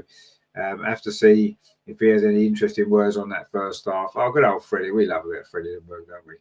There we go. But Devon says we need to get some faster women. Well, I mean, I don't know really. I mean, you've got to remember that obviously women aren't as fast as men, and pace isn't so important in the women's game because the women's game is played in a different way. You know, I mean, Stina's pretty much as fast as anybody. And I don't know whether or not we necessarily need faster women. I don't think the problem that we've had generally has been because of lack of pace. I don't think most teams don't really have a lot of pacey players, do they? It's not like the men's game where it's all about pace and power. The women's game is more about the technical skill and stuff like that, isn't it? So I don't necessarily feel as though pace is the issue necessarily. I just feel as though we just need. I don't really think we need anybody particularly. Obviously, now Katarina Kuhl's gone, we maybe could do with one more body in the squad, although it might give an opportunity to a younger player, maybe to play a few more minutes. But we'll have to see. We'll have to see what happens. But yeah, good luck to Katarina Kuhl anyway. We do look forward to that game tomorrow. Terry says, what a player Freddie was with his red hair, legend. Yeah, he was fantastic, Freddie Lundberg, wasn't he? He really was a great player. Those runs he made into the box, you know, got so many goals, didn't he, by doing that? And yeah, he was a fantastic player. Brilliant servant for the club as well, wasn't he? And helped us to win many trophies. Of course, one of the Invincibles. Phil says, running out the middle, beating people and scoring. Yeah, them runs he made, you know, when we had the ball and he would, you know, Bergkamp always picked him out, didn't he? Dennis Bergkamp, he always seemed to find Freddie's run. And yeah, he was a great player, wasn't he? He really was a great player. And yeah, I would call him a legend. Yeah, I would say he's a legend. Yeah, I would definitely call it. He's in that category, isn't he? One of the Invincibles, of course, Freddie Lundberg. It looks as though Luca Digne is going to be coming on for Aston Villa at half time. That'd be their second sub they would have made already, actually. I'm not sure who's going to go off. Maybe it might be that Madsen having been booked and maybe at fault for the goal. Maybe it might be him that's going off, you feel, potentially for Aston Villa. But Luca Digne is coming on anyway at half time for them with their second substitution already. Of course, we'll make ours about 60 minutes, won't we? And if it's still 1-0, it'll probably be Zinchenko and Jorginho that will come on. I'm sure Mikel Arteta, he has his substitutions already decided before the game. And it doesn't matter how the game's going. He's going to make those same changes anyway, isn't he, regardless. Redendo says, who was injured? It was Amadou Onana for Villa got injured and he had to go off. So Lamar Bogart's come on, and that looks as though Ian Matson's going to go off because he got booked in that first half, and it looks as though Luca Digne's coming on. Phil says, no one like that now. It's a shame. He was an exciting player. He was, yeah. And I mean, and I've been saying this about our team at the moment. They don't excite me at all. They really don't excite me. None of the players get you off your seat, do they? We don't have them players anymore, those sort of players. And it is a shame. It is a shame because football used to be entertaining, didn't it? Now it's too focused on the system. Everything's about the system and possession, and all those things have become more important. In the old, well, I say the old days, not even that long ago. You know, you look into the 90s when it was Arsenal, Man United battling away. How exciting the game was then. Anyway, there you go. El Loco says, Arteta won't buy strikers this window. He's waiting for Saka to recover and resume the abuse he suffered being overplayed. Yeah, maybe, I don't know. Greg says, I was near Finsbury Park Station one day and I saw Freddie. He was the first person I saw with a man bag. Yeah, he was a little bit of a he was quite ahead of everybody fashion wise, wasn't he? He was definitely a stylish guy, wasn't he, Freddie Ljungberg? And of course, he did a lot of modelling as well, didn't he? I remember the adverts of him in his underwear, and were very popular, wasn't they? But he was a good-looking chap, wasn't he? And he was a fantastic player. And he was a bit of a character, and I do feel as though we don't have any characters like that anymore, do we? Which is such a shame because they're the guys that you really enjoy, don't you? You enjoy watching them play, and it's nice to have a bit of character. All the Arsenal players now, they're so boring, aren't they? They're boring characters. They've got nothing to say. I don't know. I just find it all a bit boring these days. I've got to be honest. Terry says, yeah, that dodgy Swedish. That's the dodgy Swede. Yeah, exactly. Yeah, the Swedes are dodgy. Like Phil says, Calvin Klein. That was right. Yeah. Ag says, Freddie, nice knickers. Indeed, they were. He did look good in them, didn't he? Let's be honest. I think him and Olivier Giroud were about the only two that I can remember at Arsenal that maybe pulled that look off. Really, he didn't have about the only two that managed to. Definitely. Phil says it looked like the singer of a heart. I suppose he did a little bit, didn't he? Yeah. Morton, somebody of his name wasn't he? The singer of a heart. Morton Harkett, I think it was. Terry says, never really got the recognition he deserved. Well, no, I think the reason why, because he played in that Arsenal team, didn't he? With Thierry Henry, with Dennis Bergkamp, Robert Pires. He played with all those players, Patrick Vieira. And of course, alongside those guys, he kind of, I don't know, as great as he wasn't quite as good as them, was he? He offered something totally different, and he was fantastic. But he maybe got overlooked because he wasn't as good as those guys, was he? But he definitely was. He didn't get the recognition he deserved. Absolutely, absolutely he didn't. And he scored a lot of important goals, didn't he? Remember that first double that we won in 2002? At the end of the season, he was scoring every game, wasn't he? And it was always a crucial goal, a breakthrough goal, and he was popping up with so many important goals, didn't he, in that season? And of course, he scored in a cup final as well, the Ray Parlour Cup final. He got the second goal, didn't he, Freddie? And he scored in 2 cup finals. Alongside, in fact, him and Aaron Ramsey are the only 2 Arsenal players to score in more than 1 FA Cup final. So, he's got a good record, didn't he?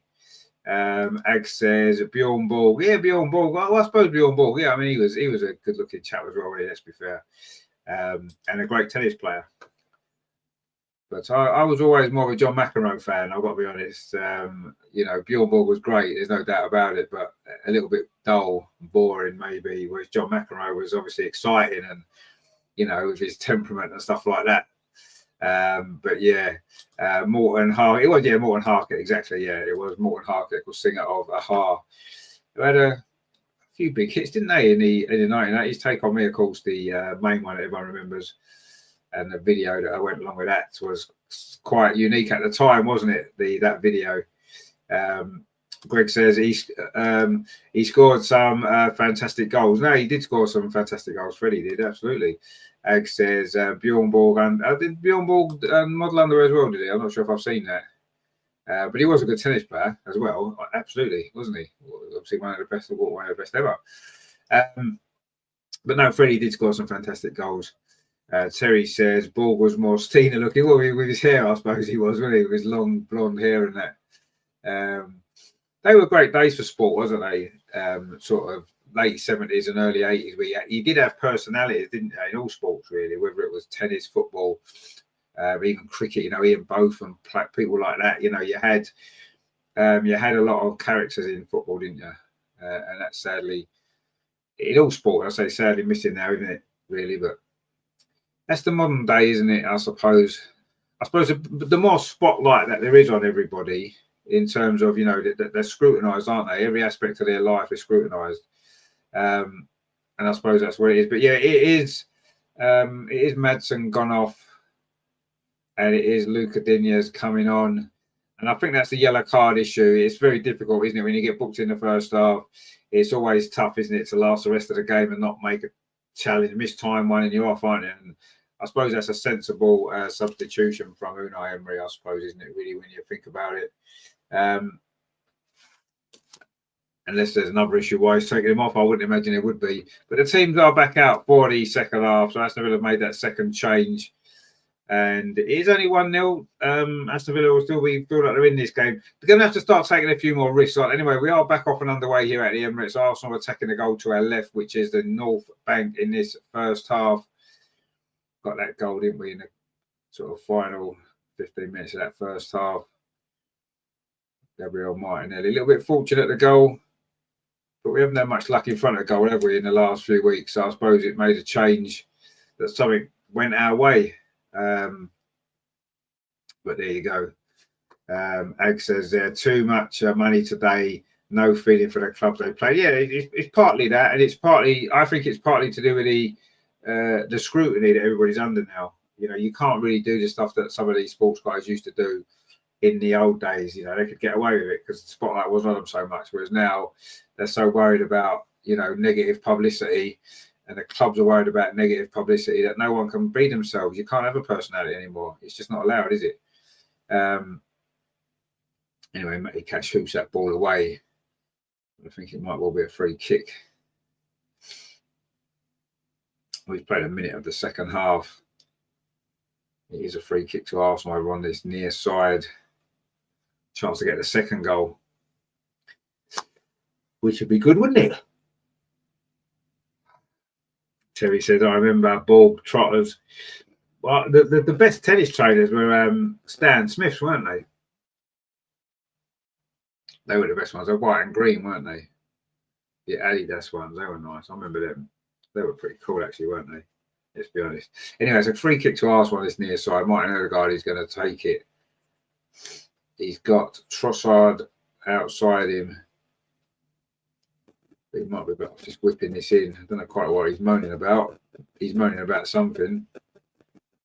Anyway, he's going to take this free kick now. Martin Odegaard. Socks up over his knee.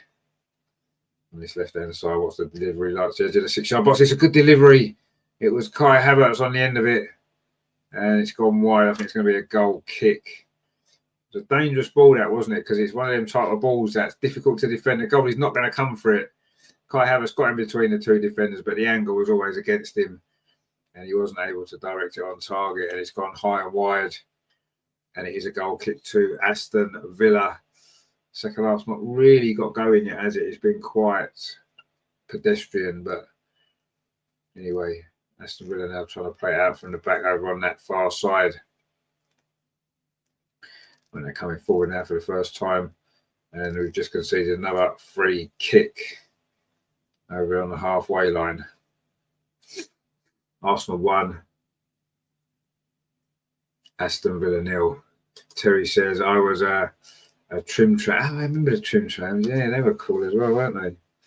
See, there was much better trainers in that sort of time, 70s and 80s, weren't there? Much better clothing. It's just a better time, really, wasn't it? It was a better time. Anyway, Arsenal was crap, though, so I suppose that's one thing about it, isn't it? Anyway, the ball out over on that far side. Thomas Partey Plays it back to Declan Rice now. Squared to Gabriel inside the centre circle. We've played 3.5 minutes of this second half. And it hasn't really got going in the second half yet, has it? It's still early days, of course. And I'm sure it will get a bit more exciting. Balls over on that far side. Martinelli, the goal scorer. Thomas Partey. Why is Declan Rice? Gabriel gets over on this near side. Trossard flicks the ball through. That's not a bad ball. Can Lewis Skelly get there? Pulls it across the box.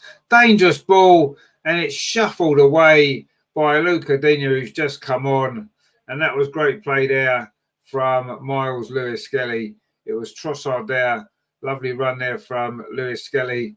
Decent ball across the 6-yard box as well. And that could have gone anywhere off Luca Digne there. And in the end, he's managed to scramble it behind. It could have been easily been an own goal. But it's going to be a corner to Arsenal. Terry says, geez, that was close. It was close.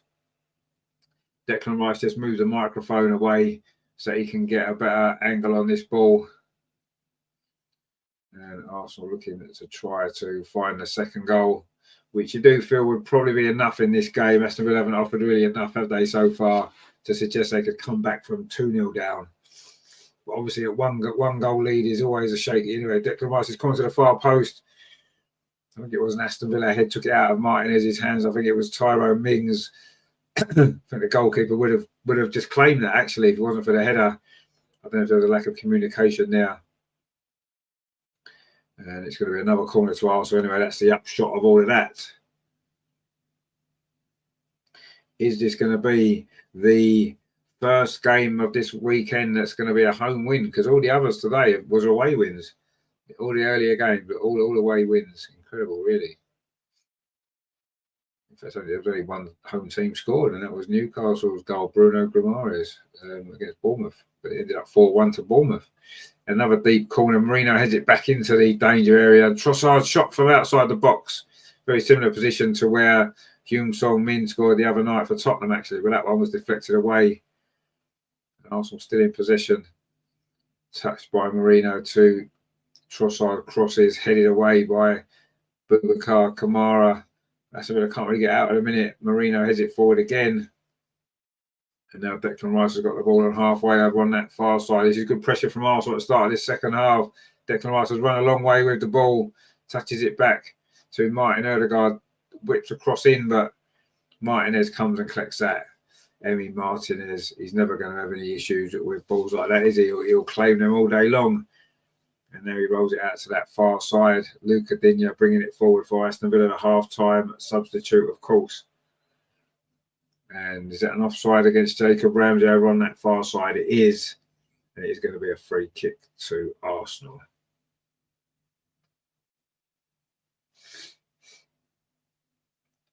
Can Arsenal get the second goal?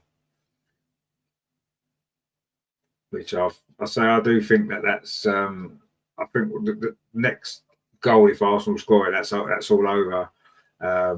If we get the next goal. But anyway, let's see what happens.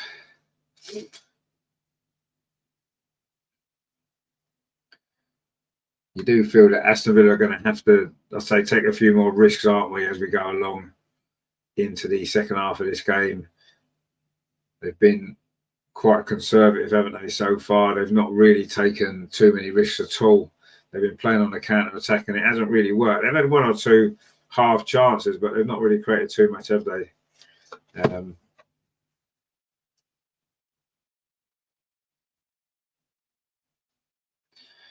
But anyway.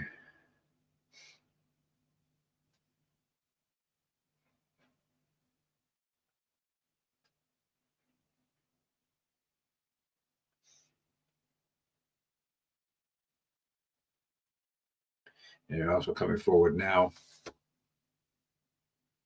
Over on that far side, Declan Rice touches it back to Timber.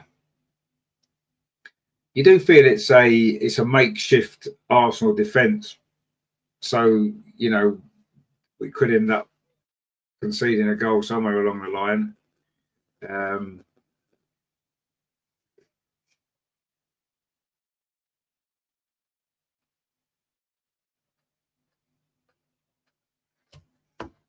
Matty Cash is going to take this throw on the near side for Aston Villa. Goes long up the line, headed out by Miles Lewis. It's going to be another throw.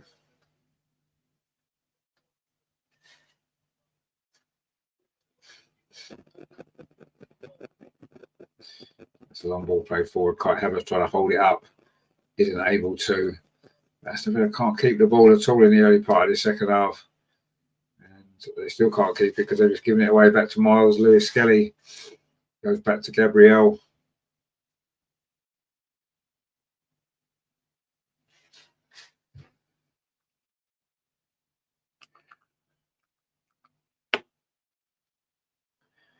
Terry says, "Oh, hang on, have Arsenal just scored? My stream stopped." Yes, it is. Kai Havertz has scored.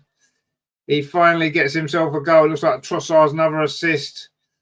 The stream has been playing up for the last 2 minutes. I wasn't really sure what was going on, but it does look as though Arsenal have got the second goal. It is Kai Havertz with it. And that surely should be that early in this second half. It was Gabriel found Trossard on this near side. And it's the stream.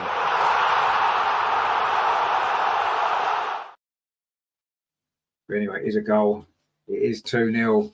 Trossard got round the outside, put a cross in, and that's a decent finish by Kai Havertz from 6 yards out, off the goalkeeper. Again, Martinez will be disappointed. He didn't keep that one out.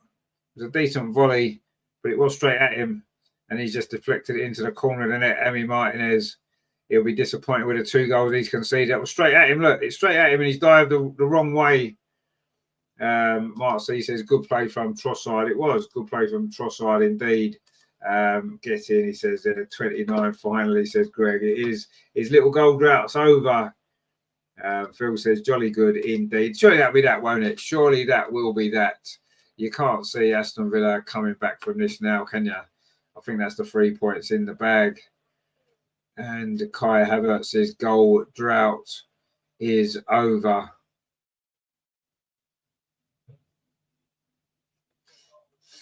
And Arsenal now have a 2-goal cushion.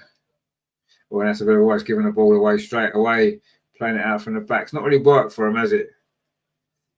Phil says he must have miskicked it. Yeah, I don't know if he miskicked it. He did volley it straight at the goalkeeper. Terry says there's no way 29 meant that. Well, I mean, he meant it in terms of obviously the ball's come across and he's hit it towards the goal. Obviously, the goalkeeper should have done better, really. But anyway, he didn't. Aston Villa now trying to come forward over on that far side, but Thomas Partey is across there with a good tackle. And what Arsenal mustn't do now is do anything silly. We just need to keep our heads, manage these next 10 minutes, and then that will be that, really, won't it?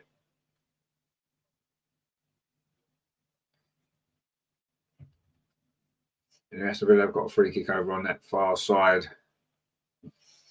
Unai Emery looking on. Has he got anything up his sleeve? Can he find a way to get Aston Villa back into this? Greg says it should be enough as long as we don't try to defend this lead. Well, yeah, which is probably what we will do. But as Terry mentioned before, they've got Jean Duran on the bench for Aston Villa, and he's good for a goal, isn't he, that guy? So when he's going to come on, we'll have to wait and see. But I'm sure it won't be long. Aston Villa are going to have to start taking a few more chances now, aren't they? Because, this game's going to be getting away from them quite quickly. We've got a corner now from that free kick. It comes in, and Arsenal don't really deal with it particularly well, but we are going to get it away now. And this could be a counter-attack. Martinelli, it's 2-on-2 at the minute. But Aston Villa have now got everybody back. And I know Arsenal got a lot of bodies forward. Martinelli's been forced backwards. And the momentum's come out of that attack completely, hasn't it? Greg says it should be enough. Oh, we've had that one already, sorry. Redemptor says, hit the likes for one more Arsenal goal. Well, why settle for one? Let's get a few more. Anyway, Aston Villa now coming forward. What we don't want to do is let them back into this game. because we've been largely in control for so long. And 2-0 now is a decent lead to have in a game like this at home. But Aston Villa, we know they can cause problems. They can cause other problems. And this game certainly isn't won quite yet. We did, of course, score 2 late goals, didn't we, at Villa Park back in August to win that game 2-0. Of course, Aston Villa got 2 goals here last season in that 2-0 victory that they had. Will this be the third 2-0 in a row between these two sides? Who knows? It could be, but Aston Villa trying to come forward now. Luca Digne over on that far side, whips across in. Oh, and Aston Villa have got a goal back almost straight away. And it's Youri Tielemans with the header. That was a good cross from Luca Digne from out on that far side. The substitute whipped it in, and Youri Tielemans it was, got between the 2 Arsenal centre-backs. Diving header beyond David Raya. Great run. And he's got beyond, which defender was that he got beyond? I can't see there. We'll have to see from the replay. It's a good cross. It is a good cross, but it's not quite. Oh, it's Mikel Merino. He got ahead of Mikel Merino. And Youri Tielemans it is with that diving header. Or was it Mikel Merino with the touch? I mean, Mark says he's gone Gabby own goal. It wasn't Gabby. It was Mikel Merino just behind him. I'm not sure if he got the touch or not, actually. Yeah, Marino. Was it given as an own goal? I don't know if it's been given as an own goal, but anyway, Aston Villa are back in this, and suddenly, what did I say? We were going from being completely in control. Don't allow Aston Villa to get back in it for the next 10 minutes. And what do? We let Aston Villa get back into it, and then they've got their tails up. Ollie Watkins, and they're coming forward again, Aston Villa, and suddenly the game's become very stretched. And it's Youri Tielemans again over on that. No, it's not. It's Ramsey. Jacob Ramsey plays it across the box, and a shot comes in, and it's 2. Oh, in the post. Youri Tielemans again. And he's claiming a corner, and that was almost 2-2. Wow, what an amazing couple of minutes there's been here at the Emirates there. That was Jacob Ramsey's cross. It was half cleared away, and a shot from Tielemans come in, and it was going in. And did he get a deflection? It's curled and hit the bottom of the post. Wow, we were very fortunate there to get away with that one. Very, very close to being 2-2. And from being in control of this game, Arsenal suddenly are hell-bent on throwing it away. And Mikel Merino's gone down, and I'm not sure he's going to last much longer in this game. He hasn't looked fit since half-time. And Youri Tielemans has brought Aston Villa right back into this game. Is it an own goal? Is it going to be an own goal? Is it actually going to go down to Tielemans? I think that's a Tielemans header. I do. I think that's we're going to give it to Tielemans. We don't want an own goal, do we? I mean, that's a Tielemans header. That we'll give him that. And Aston Villa have. I said they could score a goal. They're dangerous, and they've scored a goal, and they almost scored another one because they just hit the post, and that would have been amazing, really, wouldn't it? Terry says Raya wasn't saving that. Thank God for Poe. Exactly, yeah, he wasn't saving it at all. I thought it was in when he hit it. I thought it was in. And I thought it was 2-2, but in the end, the post has come to our rescue, and Arsenal need to regain a little bit of composure here because suddenly we've become very, very ragged. Greg says, what's the betting Zinchenko on in the next 10? Oh, it would definitely be Jorginho. I think Jorginho will come off for Marino, who's clearly injured. And then Zinchenko will come on a bit later on. They'll be the 2 subs, absolutely. We knew that anyway. Whatever the score was, we knew what the 2 subs would be because it's the same every week. And who else? We've got a free kick now, which Gabriel's going to take just inside the Aston Villa half. And the referee is coming over to give another yellow card to somebody on the touchline. I think it might be Unai Emery this time. So both managers have now got the yellow card in this game. That's the 3rd yellow card for Unai Emery. He's talking to the 4th official and not quite sure what the yellow card was for, what he's done wrong there, Unai Emery. Oh, he's booted the ball away. Okay, fair enough then. Quite funny, actually. So both managers, of course, the 2 most recent managers of Arsenal, maybe they're both a bit fired up for this game. And now it's game back on again. It looked as though Arsenal are in control and we're cruising to another 3 points, but that's not the case anymore. Aston Villa have pulled that goal back, and they've given themselves plenty of time. We've only played 63 minutes. We're midway through this second half. So there's plenty of time for more goals in this game. And it was Luca Digne's cross that led to that led to that goal back. Grat says back to square one. Well, no, we are. We're back to where we were. Exactly a 1-goal lead. It's exactly where we were.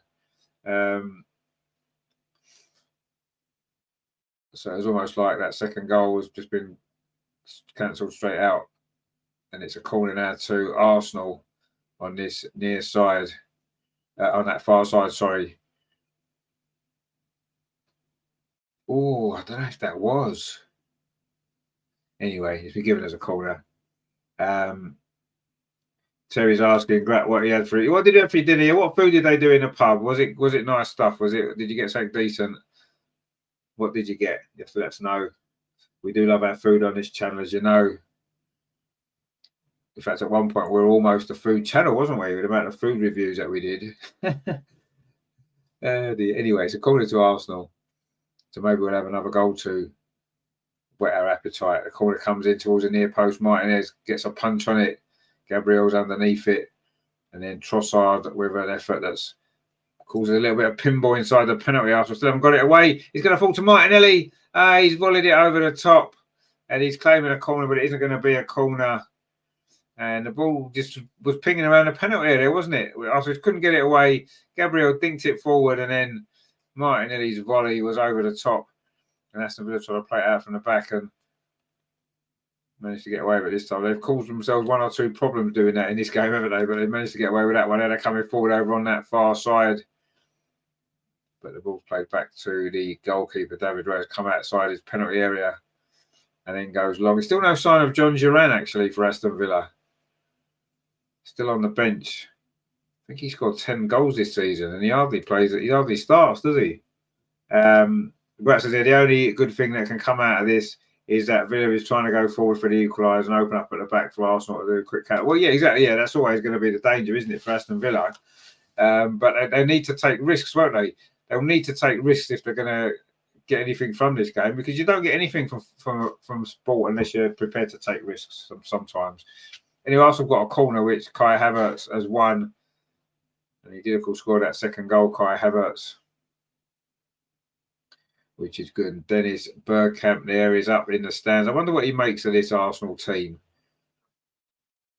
Probably played in the greatest Arsenal team of modern... Well, he definitely played in the greatest Arsenal team of modern times, didn't he? Dennis Bergkamp. I wonder what he makes of this now, because obviously it's nowhere near as good as it as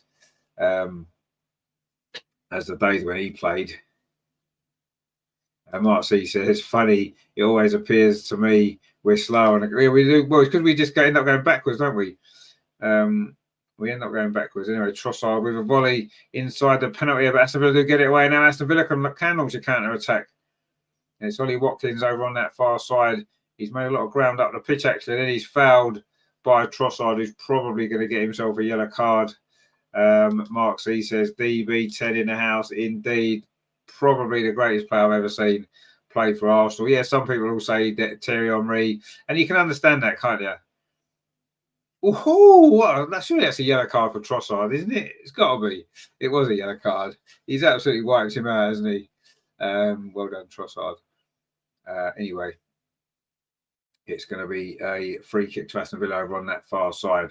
Regenda says it was, what was 50? Not that, what, that Trossard one a minute ago, 50-50. He's absolutely took him out.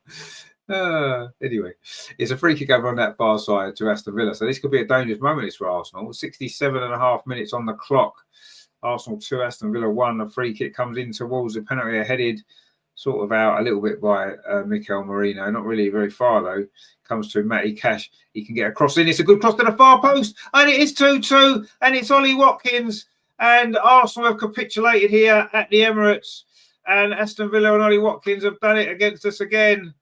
And wow, incredible stuff. Another cross into the box Arsenal couldn't deal with. We said this makeshift defence probably wasn't going to be strong enough. And that has proved to be the case in these last 15 minutes of this game here. 2 goals for Aston Villa. It is now 2-2. And Matty Cash's ball this time round the far post. Ollie Watkins, that's a good finish. Well, on the volley. That is a difficult skill to complete that. The ball coming out of the sky. And he's finished that really well, hasn't he? Well, what a great finish that is, over the top of David Raya. And from 2-0 down, Aston Villa have come back to 2-2. And that is a fantastic finish. Look at that, into the roof of the net. It's almost off the underside of the crossbar as well. Mark C says, where was the marking? Well, it was nowhere. It was Thomas Partey's job, and Thomas Partey just left him. And that's the result. Is it's a goal, and it's 2-2. And Aston Villa have not only come back into this game, they look the more likely team to go and win it. You have to say, they've got the momentum with them now. And it is 2-2. Grat says offside. Not when a cross came in, he wasn't. No. Obviously, he looked offside when he scored, but that was because he made the run in behind. Thomas Partey stood there and watched him. Yeah. Anyway, Aston Villa's counter-attacking football has paid off, hasn't it, in this second half? And they haven't even brought on John Duran. Terry says, well, I wouldn't say it's 29's fault. It's Thomas Partey's fault. He didn't follow his man at the back post. Just let Ollie Watkins run in, and there you go. Greg says, where's the game changer? This could be embarrassing. I mean, yeah, where is the game? We said this before, didn't we? We said this before. There's no game changer on the bench, is there? There's no game changer on the bench at all. It's just safe players to defend the lead. And now we don't have a lead because it is now 2-2. And Ollie Watkins' goal, a very good goal it was as well.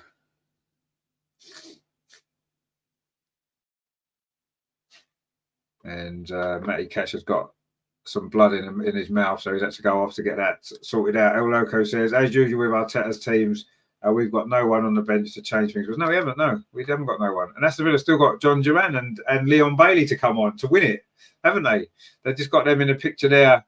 Those two could certainly come on and have a big impact in this game and could win it for Aston Villa. We've got no one on the bench to do that. You look on our bench and you think, who can come on and make a difference in this game? Nobody. Raheem Sterling's the only attacking player we've got, really. Okay, we've got a couple of youngsters on there, Butler, Adoji and Caviar.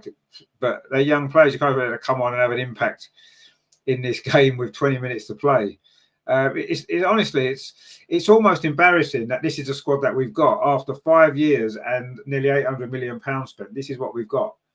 And you can look at the injuries. People say, oh, we've got a lot of injuries. No, we haven't got a lot of injuries to the main first team players. We haven't. And even when we didn't have injuries, just the squad was still weak in terms of depth. The injuries are just an excuse. Yes, Saka's a big miss. Of course he is. He's our best player. Of course he's a big miss. But you've got to be able to find a way to cope with it. You've got to be able to do that. And we just don't have any other way, do we? Without Saka, we're very, very poor. We're very average. And there you go. Terry says, if the Kroenkes give this fraud any more money to spend, they need to go. Well, they need to go. They need to go anyway, whether they give him money or not.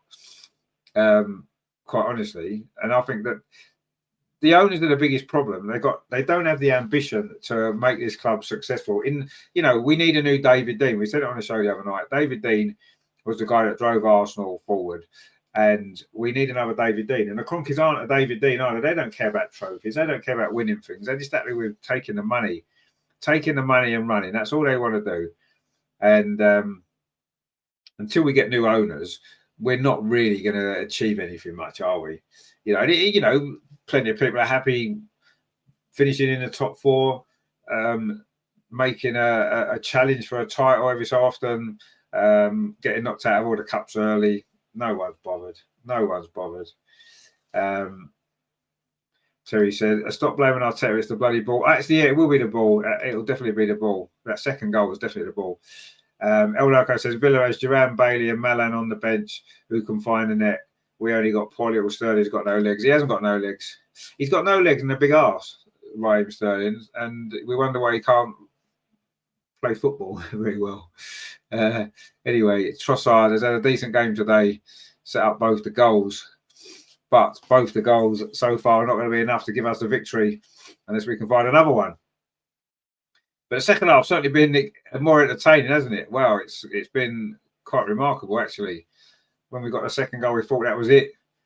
But obviously not. Because Villa, I didn't think Villa had it in them. I said it. I didn't think Villa had it in them to come back and get 2 goals. I didn't think they did. But fair play to them. They have. and there's still plenty of time for somebody to win this game. Arsenal now with a little bit more possession seem to have settled down a little bit. Miles Lewis-Skelly plays it out here to Trossard. Mark C says, clearly we're missing Saliba today, but not having Saka and White on the right flank weakens us a lot. Declan Rice with a shot there that's gone wide, but at least we've had a shot from distance. Martinez was, well, it wasn't really that close, was it? It looked closer initially than it actually was. Yeah, we are missing Saliba today. And we're missing Saka, of course we are. But we never had a plan for anybody being injured. We've never had a plan. It's almost as though Arteta is hoping and praying that our key players never get injured because he doesn't have any backups. He doesn't have any plan B when they're not playing. You know, we've been so poor without Saka.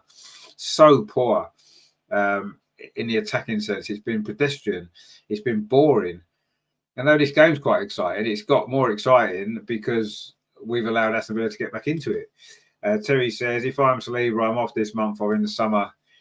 Well, I mean, what it comes down to, yes, trophies are important. A footballer's got a very short career and they don't remember the great games that they had. They don't remember the finishing runners up or whatever it was. They remember the trophies that they've got, the medals that they can show. That's what their career means. The top players, that is, you know, and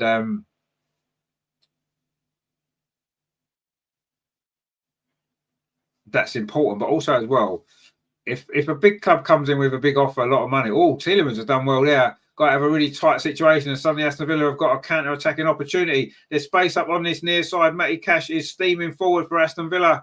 Is this going to be Aston Villa going in front? Matty Cash plays it back. Oh, it's foul on the edge of the box there. Oh, in fact, it's given to Arsenal. And they've taken it quickly. Wow, got away with that one there, didn't we? And now it's Trossard's trying to come forward for Arsenal. He's probably been our best player today, Trossard, actually. Set up both the goals. About time we had a good game from the start, isn't it? Miles Lewis-Skelly's played well again. Then Kai Havertz got himself a goal. And that is terrible, though, isn't it? That was terrible there. That's more like the usual thing from Kai Havertz. Terrible touch. Got the ball taken off him. And that's a throw to Aston Villa. With 15 minutes to go, is it time for John Durant to come on? There's no way Arteta's going to make any changes because we don't have anyone to bring on. Terry says, our last significant goal was Uber in a cup final. Well, yeah, I suppose it was, yeah. Yeah, you're right, actually. Yeah, you are right. And that's coming up for 5 years ago. Of course, the Carabao Cup's ours this season. Of course it is. We know that because we're gonna. I mean, Bournemouth scored 4 against Newcastle today at St James's. We're going to go out there and score 6, so that's in the bag. So there'll be a significant goal there. There'll be a significant goal in the final when we beat Tottenham in the final at Wembley. That's going to be good, isn't it? But no, you're absolutely right. The last real significant goal was that Aubameyang goal in the final, absolutely. But it's the last goal that actually meant anything, isn't it? Really, because all the rest of them, you know, people said, you know, like last season we scored the most goals ever that we've scored in the Premier League, but none of them ended up meaning anything, did they? You know, everyone's going, oh, well, we nearly got as many points as the Invincibles. We scored more goals than the Invincibles. Yeah, but the Invincibles won the league without losing the game. And they won 2 doubles, pretty much the same team had won 2 doubles just before that. So, you know, they got the trophies. Those goals meant something. Those points meant something. Last season didn't. Stuart says, bloody hell, what a nightmare. Well, yeah, exactly, yeah. El Loco says, no one can tell me Flo Balogun and Mika Beerif couldn't start ahead of Havertz in this side. Well, yeah, Emil Smith-Rowe scored again today. Could he not have done a job in this team? Would he not have made the midfield a bit more dynamic, a bit more exciting, a bit more goals? You know, this free kick comes in, header comes in from Gabriel, but that's not great. And it's gone straight into the arms of the goalkeeper. You know, it's where Arsenal suddenly get excited because we've got a set piece. Why can't we play some football? Look at Aston Villa's 2 goals, counter-attacking goals, crosses into the box, lovely finishes. Why can't we play football like that? Why have we just got to rely on getting fouled and getting free kicks and getting corners to be dangerous. It's just horrible. Okay, yeah, the second goal was a cross into the box, and a decent enough finish, I suppose. But it's rare, isn't it? It's just too rare. We're so predictable. Oh, John Duran is coming on now for Aston Villa. They are going to try and win this game. 12 minutes to play. And who's going off? Ollie Watkins is going off. His equaliser it is. He played quite well to Ollie Watkins, didn't he? Didn't get many chances, you see. But that's what happens when you've got a centre forward who can score goals. Even when they don't get many chances, when you're up against it, you know, your centre forward is the one who gets you those goals when you need them. Look at Thomas Partey here. Completely weak and terrible defending. But that's when you've got a midfield player playing in your back four. That's what happens. Anyway, so John Duran's on for Ollie Watkins. And has John Duran not scored the most goals off the bench of any player in the Premier League this season? I'm sure he has. I'm sure they'll probably put that graphic up, especially if he scores. They definitely will put it up, won't they? But I'm pretty sure he's got the most goals off the bench.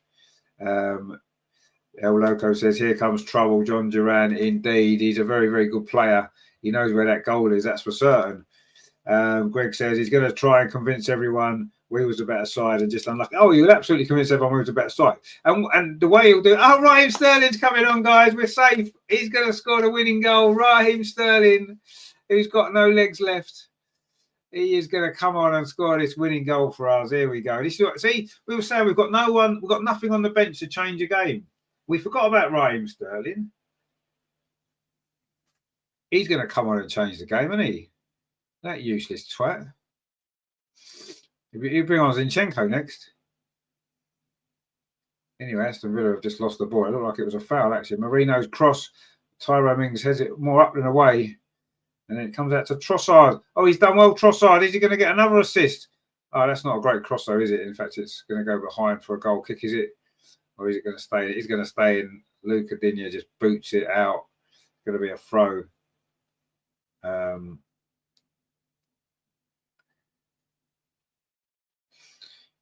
And Arsenal now in possession. And Raheem Sterling's about to come on. Who's he going to come on for? Surely it won't be Trossard, who's had his best game for a long time. Trossard again, twisting and turning and weaving his magic on this near side. Can he get the cross in? No, he can't, but he does fire Miles Lewis-Skelly. He cuts in field, plays it square to Declan Rice. He's going to get a shot away. No, he's not. Gets it out to the far side.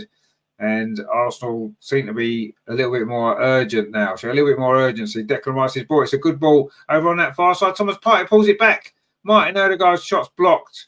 And Aston Villa can now come clear again. And they won a free kick. It was Yuri Tielemans there, was it? Again, doing quite well. And it was good play from Thomas Partey, actually. And Martin Odegaard's shot was blocked. He didn't really have any conviction in it, though, did he? Let's be honest. It's Martinelli going off, scored the first goal. And Raheem Sterling. So no change of shape again, is it? No change of shape. He doesn't try anything different, does he? He just makes like-for-like substitutions. Only usually the player that comes on isn't as good as the player that's gone off. Obviously, Raheem Sterling is nowhere near as good as Martinelli. So we've weakened the team. He's done it loads of times before. He takes off Miles Lewis-Skelly, brings on Zinchenko, weakening the team. He takes off Martin Odegaard or someone in midfield, Declan Rice, and brings on Jorginho, weakening the team. We don't have a choice because the bench is weaker anyway. But even so, you can certainly see Aston Villa winning this game with the players they've got. They're trying to come forward now. John Duran's first touch, he couldn't quite get hold of that, and it's run all the way through to David Raya.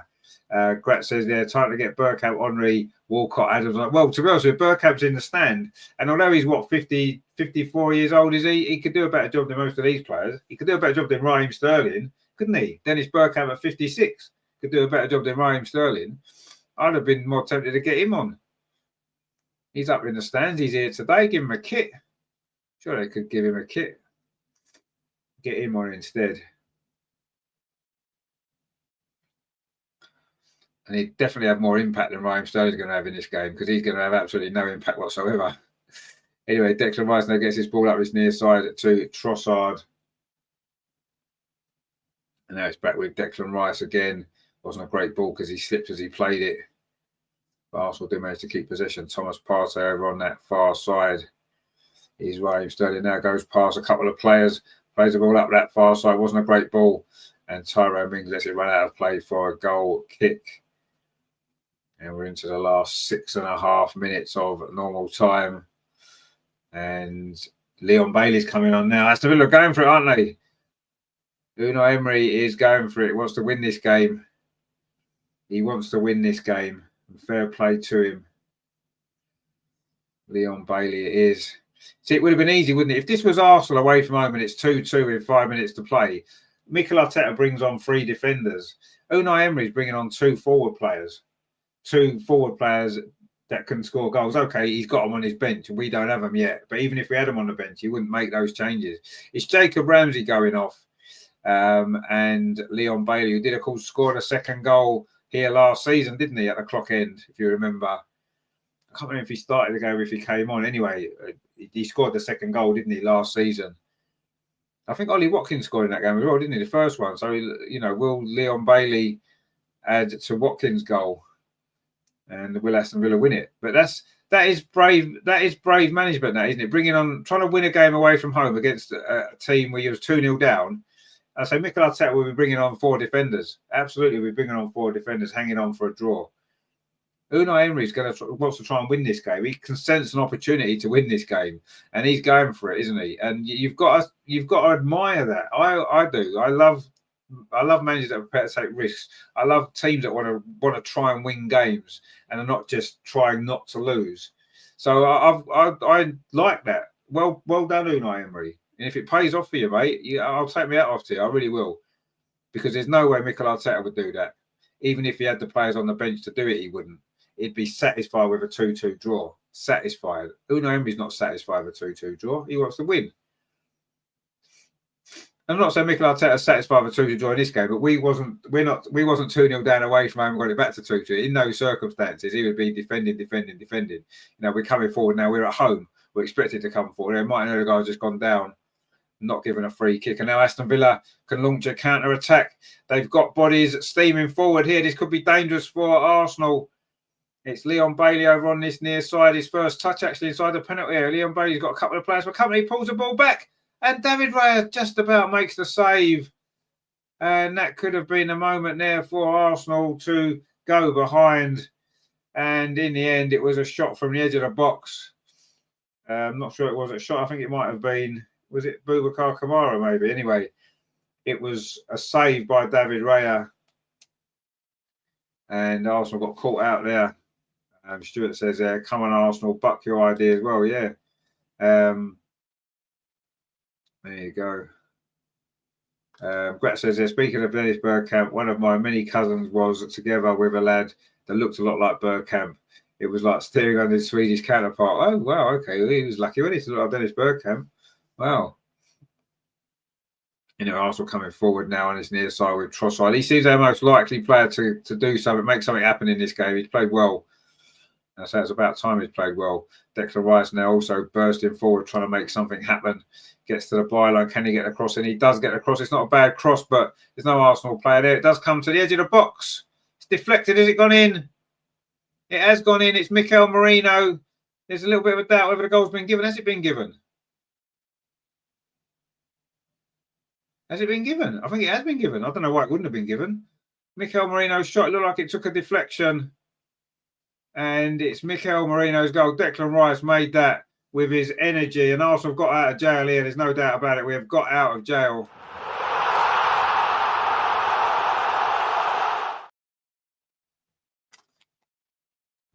And I suppose that's a risk, isn't it, that Aston Villa have taken. It was massively deflected there, wasn't it? Has it come off Kai Havertz, actually? It was Declan Rice made that, though, didn't he? With a great run over on that far side, trying to force the play there, got the cross in. The first header was cleared away. Hey, it's come off Kai Havertz. That's Kai Havertz's goal. It's deflected in off Kai Havertz's chest. That's a Villa claiming handball. That was what the doubt was, but it wasn't handball. It's come off his chest. And Kai Havertz has got 2 goals in his second half. It's gone to VAR, but the goal was going to be given. Of course it was going to be given. It wasn't handball. And, oh, no. Oh, it's been disallowed. What? It has been disallowed. What's it been disallowed for? Are they saying that's handball? That's not handball. Wow. I didn't think that was handball. I don't know what you guys think. I didn't think that was handball. I thought that's come off his chest. Well, honestly, I don't know what was going on there. Greg says disallowed. It was. Mark says, I thought he flicked off his gut. Well, I thought it was his. I thought it was sort of here. I thought it just came off here. He went like that, didn't he? I didn't think it his arm at all. I mean, his arm was sort of up there. I don't think the ball hit it. Anyway, VAR ruled it out. Incredible. Looked like a late winner for Arsenal, but maybe not. And wow. El Loco says, can someone tell Havertz that strikers score with their feet or heads, not their hands? Did it hit his hand though? Because I'm not sure if it did. I'm really not sure if it did. Anyway, there's all sorts going on the edge of the Aston Villa penalty area, but Aston Villa do clear the ball away. And we carry on. Mark C says, VAR robbing us. I can't honestly see where that's handball. I can't honestly see where that is handball. I can't. I thought it came off his chest. But anyway, I don't know what VAR have seen there. They're usually the ones, aren't they? When if the ref gives the goal, they don't overrule it because is it a significant error? I don't think it is.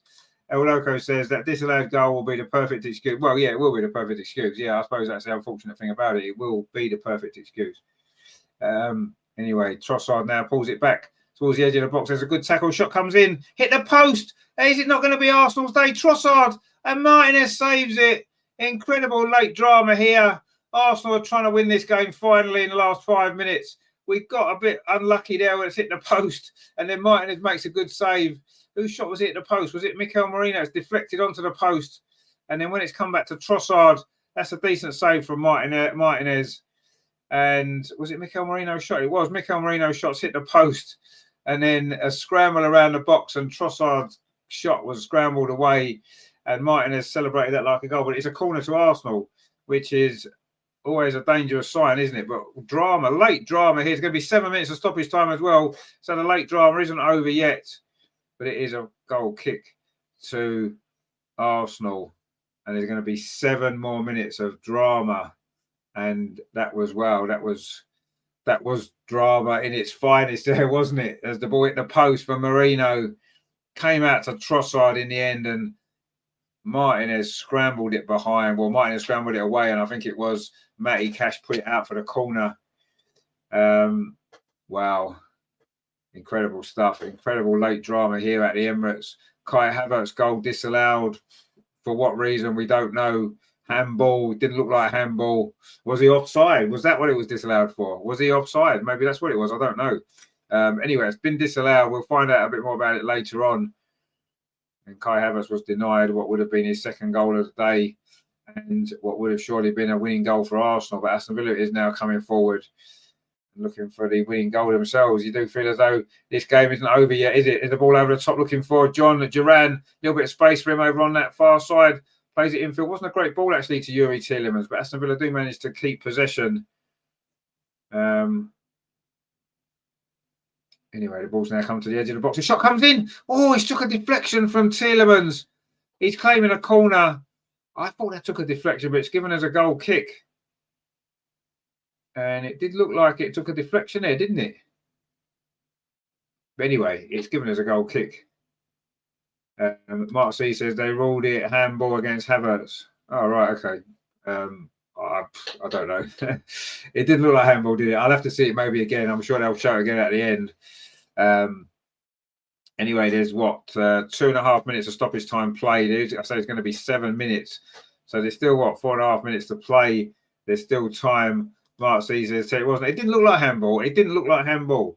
I must admit it didn't. But anyway, today's Winnie the Pooh day, says, is it? Oh, okay, that's pretty good. I didn't know Winnie the Pooh had a day. But anyway, obviously he does.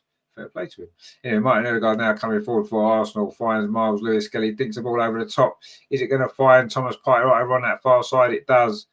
Thomas Partey plays it back to Raheem Sterling. He's actually done all right since he's come on, to be fair. Not exactly a game changer. But anyway, Thomas Partey over on that far side plays it back to Martin Odegaard. and he gets it back from Raheem Sterling. That's with Gabriel. Arsenal pressing for what would be a very important winning goal. Declan Rice now drives forward, plays out to that far side. Thomas Partey again. Now it's with Raheem Sterling, cuts in field, but he runs into trouble, loses the ball, and then he commits a foul, and he might well get himself a yellow card, and he does get himself a yellow card. And Aston Villa will now get a free kick. I mean, Sterling just completely ran into trouble. He's just not good enough, is he? He's just nowhere near good enough. He's got stupid hair. And his beard don't really suit his face. Anyway, other than that, he's all right, isn't he? Greg says, Winnie the Pooh is my favourite. I used to work by Pooh Bridge. Oh, well, there you go. Did Winnie the Pooh, he used to eat honey, didn't he? Is that right? Have I got the right one? I get confused sometimes with my bears. You've got Paddington Bear. I can't remember what he used to eat now. He didn't eat honey, did he? No, I'm sure Winnie the Pooh eats honey, didn't he? I don't know, anyway. I didn't know Winnie the Pooh had his own day, which is quite good, isn't it? He's done well, isn't he, to have his own day. Paddington doesn't have his own day. He must feel robbed of that. El Loco says, can Arsenal be allowed by the FA to swap Arteta for Rene? Swap Arteta for anyone, man. Anyone will do. Anyway, it's a throw to Arsenal over on the far side. It's funny how we're not wasting time now, isn't it? You know, Morgan Rogers just got a yellow card for Aston Villa. And we're into the last 2 minutes of stoppage time here at the Emirates. There's been some late drama already. It's been quite a dramatic second half, to be honest. It's been entertaining. It certainly has been. But it's not going to go Arsenal's way. Oh, Lewis Skelly with a great ball. Trossard, he's put it wide. Oh, that was a big chance. Lewis Skelly with a lovely ball. And Trossard, who's had a great game. He has had a great game today, has put it wide. And that is a big, big miss. That might well be one of the biggest misses. A lovely run. He may well have been given offside anyway. It was quite tight. Lovely ball from Lewis Skelly. Look at that. What a pass. And he's got to score that. He has got to score that. Whether he was offside or not, he's still got to score, and he's rolled it wide. Martinez is celebrating, never even saved it. Oh, in fact, it was offside. Yeah, see, it was offside. I thought it was offside, to be fair, but he's still got to score it, hasn't he? Even though he was offside, he's still got to stick that in the net. Andrew Clements is saying, go Villa. Well, Villa might get a winner here because they're coming forward. John Duran's in there. But Arsenal clear the ball away. In fact, it's going to be a free kick. And we're into the final minute now of stoppage time. And the free kick goes short to Gabriel. We need to get the ball forward, not like that. Gabriel plays it out to the far side. There's loads of empty seats, by the way, in the Emirates, right? It's 2-2 in stoppage time. Anything can happen. And we've got fans going home. Empty seats over on that far side. Embarrassing, mate. Anyway, Raheem Sterling now talking about embarrassing. And he's gone down. It's going to be a free kick. This will be Arsenal's last chance. It was Luca Digne with the foul. And Arsenal have got a final chance there. That was a stupid free kick to concede from Villa when they're seconds away from getting a point. And as soon as we get a set piece, the camera always goes on Nicholas Jovic. And it does. I mean, Gary Neville spoke about it the other day and got criticised for it, but it does my head in as well. No other team, when they get a corner or a free kick, do they show the set piece coach. They don't put the camera onto the set piece coach, do they? Only with Arsenal. This is our last chance. We've played the 7 minutes of stoppage time. This is now or never if we're going to win this game. And it was a silly free kick to concede for Villa. If we do score here, they'll be kicking themselves, won't they? This has got Bournemouth vibes about it from a couple of years ago. This free kick from that far side. Martin Odegaard whips it in towards the far post. Emi Martinez has come and got that. And surely that's that. And he's not going to be in any hurry to get himself up. In fact, I think the full-time whistle's gone, has it? The full-time whistle's gone. Mikel Arteta looks quite upset. He does shake Unai Emery's hand. It wasn't a particularly good handshake between the two, was it? A little bit of tension between them, you feel. It has finished there. Arsenal 2, Aston Villa 2. Arsenal threw away a 2-goal lead in quite dramatic fashion. 2 quick goals from Aston Villa, from Yuri Tielemans and from Ollie Watkins. And Arsenal did have a late goal controversially disallowed. Kai Havertz's effort And then Trossard missed a big chance at the end of stoppage time to win it. He was offside anyway, so it would not have counted. But anyway, he still should have scored. Greg says only we can throw away a 2-0. Well, I don't think we're the only team that's thrown away a 2-goal lead. But anyway, we have today. Terry says it didn't take long to hand the 2 points back to Liverpool. No, it didn't. Know. It was only a matter of time, wasn't it? And whatever you think of the injuries, whatever you think of the refereeing decisions, you have to say there is no doubt about it. This team, this squad is not good enough to win the Premier League. This manager's not good enough to win the Premier League. And until everybody starts to realise that, this club is never, ever going to make that next step. Never, ever going to make that next step to going from being also rans into being title winners, cup winners. We're just not there. We're not good enough. And it's 5 years. And if we can't do it now, you have to wonder if we ever will. I don't think we'll, not under this manager. Anyway, Emi Martinez and Gabriel Martinelli there in conversation. Of course, 2 South Americans. They've come up against each other many times. Of course, former teammates, as we know. Emi Martinez made a couple of good saves. They're swapping shirts. That's a nice moment, isn't it? You know, it is a nice moment. And Martinez has had his critics, at Arsenal, the way that he's spoken about the club since he left and stuff like that. But you have to say, it's nice to see moments like that, isn't it? And the game has finished 2-2. Phil says, what a waste. It was we just threw it away. We threw it away as we always throw everything away. We are the throwawayers of the Premier League. We are the throwawayers extraordinaire. Ag says, thank you, good night. And yourself, Ag, take it easy. We'll probably see you tomorrow for the women. I know you're not here tomorrow, right? I can't remember now. You might be. Anyway, I'm sure we'll see you soon if you're not here tomorrow for the women's game. And Emi Martinez obviously has enjoyed himself today. And he made a couple of good saves, didn't he? Greg says, this squad isn't good enough to win anything. Get rid of the manager and rebuild. Get rid of the owners as well. That's what we need to do.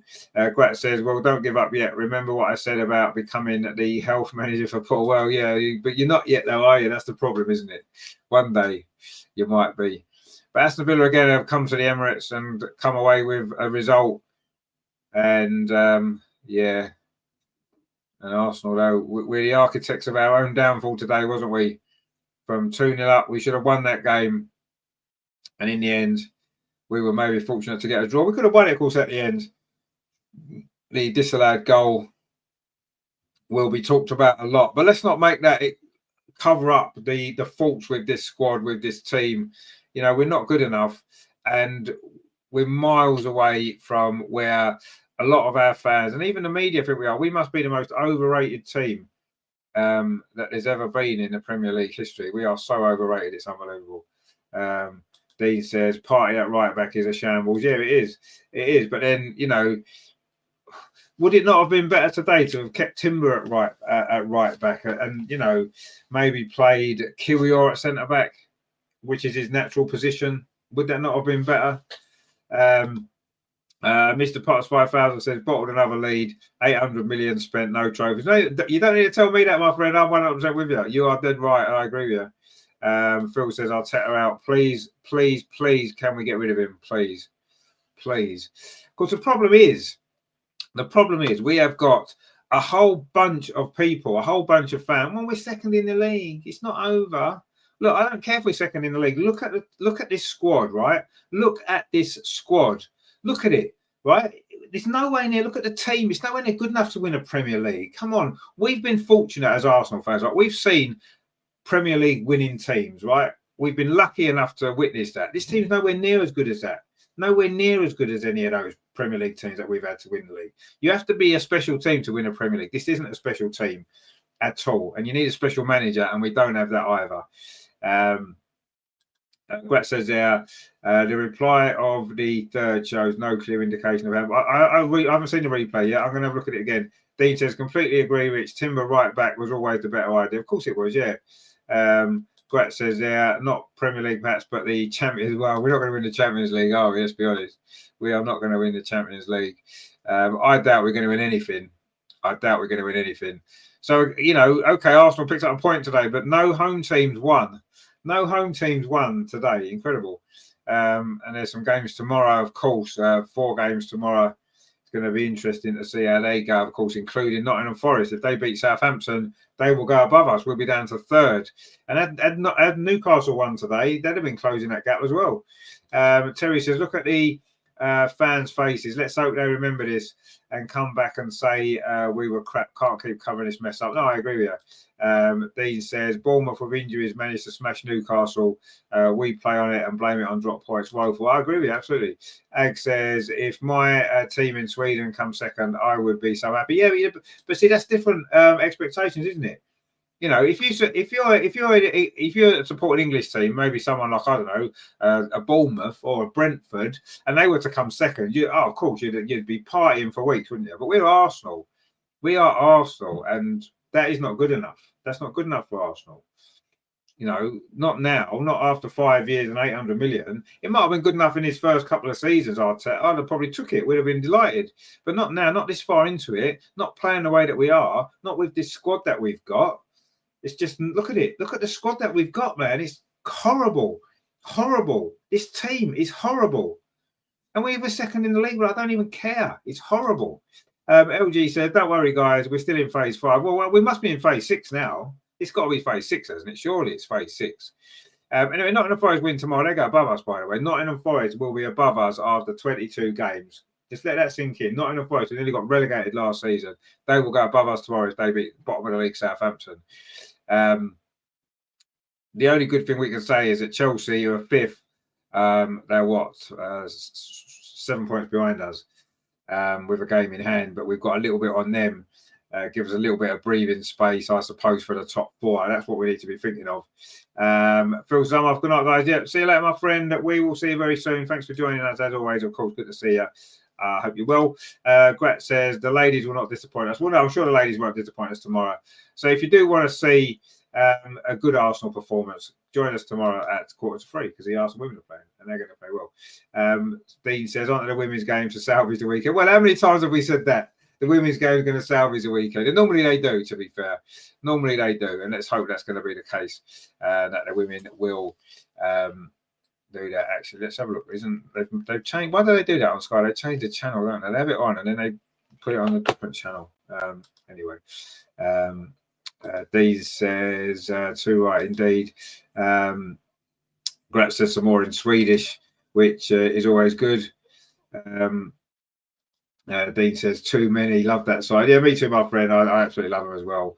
And we're going to be entertained tomorrow. There's no doubt about that. And you have to say that game in the second half was exciting, wasn't it? You know, it was end-to-end stuff. There was drama. There was controversy. There were goals. But ultimately, it underlines the issues that we know about and we've been talking about for a long time, and no one seems to want to listen. Everybody, I've never known a fan base make so many excuses for one man as they do with Mikel Arteta. There were excuses today, the disallowed goal, referees have got it in for us, the injuries, all this kind of stuff, right? That's all we're going to hear.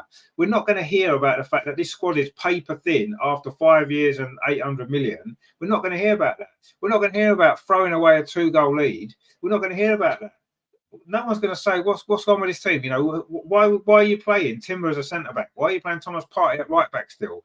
With all these games that you've played in there before, it hasn't worked. No one's going to mention this. They're all going to make excuses. Oh well, we've got a couple of injuries. We've got players missing. Saliba was out today. Yeah, we were 2-0 up.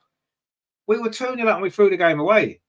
And it's not the first time we've thrown games away. We've thrown too many games away. But it's going to get buried under the carpet of excuses. I can't understand why constantly everybody wants to make excuses, find excuses for this manager. Why can't you just call it out for what it is? Not good enough, nowhere near good enough, right? And even if everybody was fit, we're not winning the league. We wouldn't win the league this season if everybody was fit because we're not good enough. He's not a good enough coach. He can't coach a team to pull out results when you need to do it. He's not able to do that. And he can't make plans in certain games. You watch, right? We'll go to Newcastle in a few weeks' time in that semi-final. We won't play the way Bournemouth played today. He'll play the same way we always play up there, and we'll get beaten again. And everyone will say how unlucky we are. Come on, guys, wake up. Dean says, forever 2 or 3 players away every season. Marino is shocking 99% of every game. No, he is, yeah. That summer transfer window, is probably the worst summer transfer window there's ever been in the history of football. It was awful, wasn't it? Sterling, look how crap he is. Marino, look how crap he is. Calafiore, I never even see him because he's always injured. And even when he plays, he's not that good. You know what I mean? He got that one goal against Man City that everyone still talks about to try and justify the fact that he's a good player when he's not. I mean, it's just ridiculous. Absolutely ridiculous. Anyway, he's finished 2-2, guys. And we were 2-0 up, guys. And it finished 2-2. Greg says, what are the coaching staff doing? They obviously aren't good enough to coach a Premier League. Well, they're not good enough to coach a Premier League winning team. No, they're not. Gret says there, take care, lads, including everyone. Have a lovely evening and night, even due to this backlash. See you for the next game. I'll see if I can catch a glimpse of the ladies. Yeah, try and do this tomorrow, my friend. Please do if you can. Let's hope so. Dean says, horrific window, players out of position, compounding the issue when it's needed. Exactly, yeah. I don't know why he does it. Honestly, it's like Thomas Partey's played right back. I don't know how many times. And how many times has it worked? Hardly ever. So, I mean, he keeps doing it. The first sign of madness is repeating the same mistakes over and over again, expecting a different result. And that's what Mikel Arteta keeps doing. That's what he keeps doing. Abu says, good to see. He says, we are not good enough. Absolutely, we're not. I 100% agree. We are not good enough. Nowhere near good enough. Terry says, come on, Richard, we've only got a 22-man squad, injuries, crap bench, and a crap 10-choice first teamers. You can't put that all down to Arteta. No, absolutely not. It's definitely not Arteta's fault. It's definitely not Arteta's fault. I'm sure we can come up with a few more excuses for him, like everybody else does. But there you go. Egg says, we need Ange B in the chat. Yeah, well, I'm sure we'll have Ange B in the chat tomorrow. I don't know what she's done today, actually. I'm surprised she wasn't in. She's normally in, isn't she? She must be busy. I know she had a few issues with her car. LG says, Martinelli is a scrub. Trossard was free on that counter. And in typical fashion, he didn't look up, lost the ball, and we can see moments like, yeah, I mean, we're not good enough. It's not. I don't necessarily want to pick on any one individual player because I just think collectively we're not good enough. We don't have enough game. We don't have any game changers on the bench. We don't even have any game changers on the pitch, do we? Who grabs a game? Our captain. Let's look at our captain, shall we, for a couple of moments here. Our captain, Martin Odegaard, right? He's a skillful little player. He's like too lightweight, gets pushed off the ball too easily. But he's a skillful little player. But when we need a captain to lead and to take his troops into battle when things aren't going our way, he disappears. You don't see him. He's not there, is he? Geeing up the troops. He's all very well shouting to the crowd, come on, crowd, help me, crowd. No, mate, you should be lifting your teammate because you're the captain of this team, right? He's a disgrace. He's a disgraceful captain. He shouldn't be captain. If anyone should be captain, it should be either Declan Rice or Gabriel. I would go Declan Rice, but either of those two is fine. Not Martin Odegaard. He is never a captain in a million years. And while you've got him as a captain and Mikel Arteta as a manager, this club is going to win nothing and we'll go nowhere. We might get Champions League a few seasons, get knocked out in a quarterfinals, and everyone will be happy. Well, I won't be happy because it's not enough. It wasn't enough when Arsene Wenger was doing it. It's not enough now. Let's wake up. Let's smell the coffee and let's all realise that this manager is never, ever, ever, ever going to be good enough. 5 years, £800 million, right? 5 years, £800 million. And this is what we've got. This squad of players is what we've got for that money. And he was saying the other day, oh, well, we haven't got the money to buy it. No, we haven't got the money to buy players, mate, because you've wasted it on absolute crap, haven't you? Half the players you've bought, you've had to replace. You've only been here 5 years. You've had to rebuild your own rebuild because you bought in the wrong players. You wasted money on even some of the players now. Mourinho, what the crap did you buy him for? What a waste of 35 million that was. Fabio Vieira, 35 million. That's 70 million pounds of those two players. We could have got a striker for that. Half-decent striker for that. 65 million on Kai Havertz. Put those three players together. We could have got Alexander Isak, mate. Greg says, problem is, you love the club till you die, but this lot makes it hard. They do, yeah. Terry says, Odegaard is our Keir Starmer. Go into battle and stand behind everyone else. Exactly, yeah, that's a great point, actually. Greg says, I blame us changing the badge. It's never been the same since then. Well, no, it hasn't. Although we did have the Invincible season since then. But yeah, since we changed the badge, we only won one league title, the Invincible one. That's it. So yeah, maybe we need to change it back. Maybe we do. Anyway, we might find some controversy. Oh, well, so we might find the answer to some controversy here. But I like that badge thing, actually. You're right. Since we got that badge, it's all gone absolutely to pot, isn't it? It's all gone absolutely to pot. So yeah, maybe we need to get rid of it. They're sort of trying, aren't they? Because the badge on the shirt now, they've changed it, haven't they? With just a cannon and stuff. I know it's the wrong cannon. It's still a cannon, rather than the old badge. But anyway, they're just showing the goals here. Arsenal throwing away leads, like you can't believe, really. But yeah. And it's finished 2-2. They're going to show that late goal because I want to see what happened with that handball. Because I'm pretty sure it wasn't handball.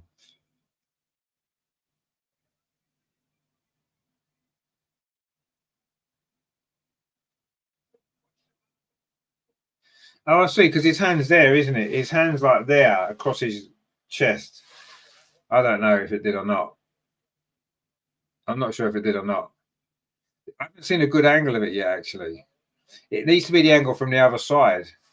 Anyway, the stats were Arsenal had 17 shots, 5 on target. Aston Villa had 8 shots, 4 on target. They were much more clinical with their shots. We had 10 corners. Aston Villa only had 1. We had 66% possession. None of that matters. Doesn't matter how much possession you have. Doesn't matter at all. There you go. LG says it's not the badge. We went invincibles in it. The badge has been. Yes, what I mean. Yeah, we won 1 league, haven't we? Won 1 league in that badge. All the other leagues were before, wasn't it?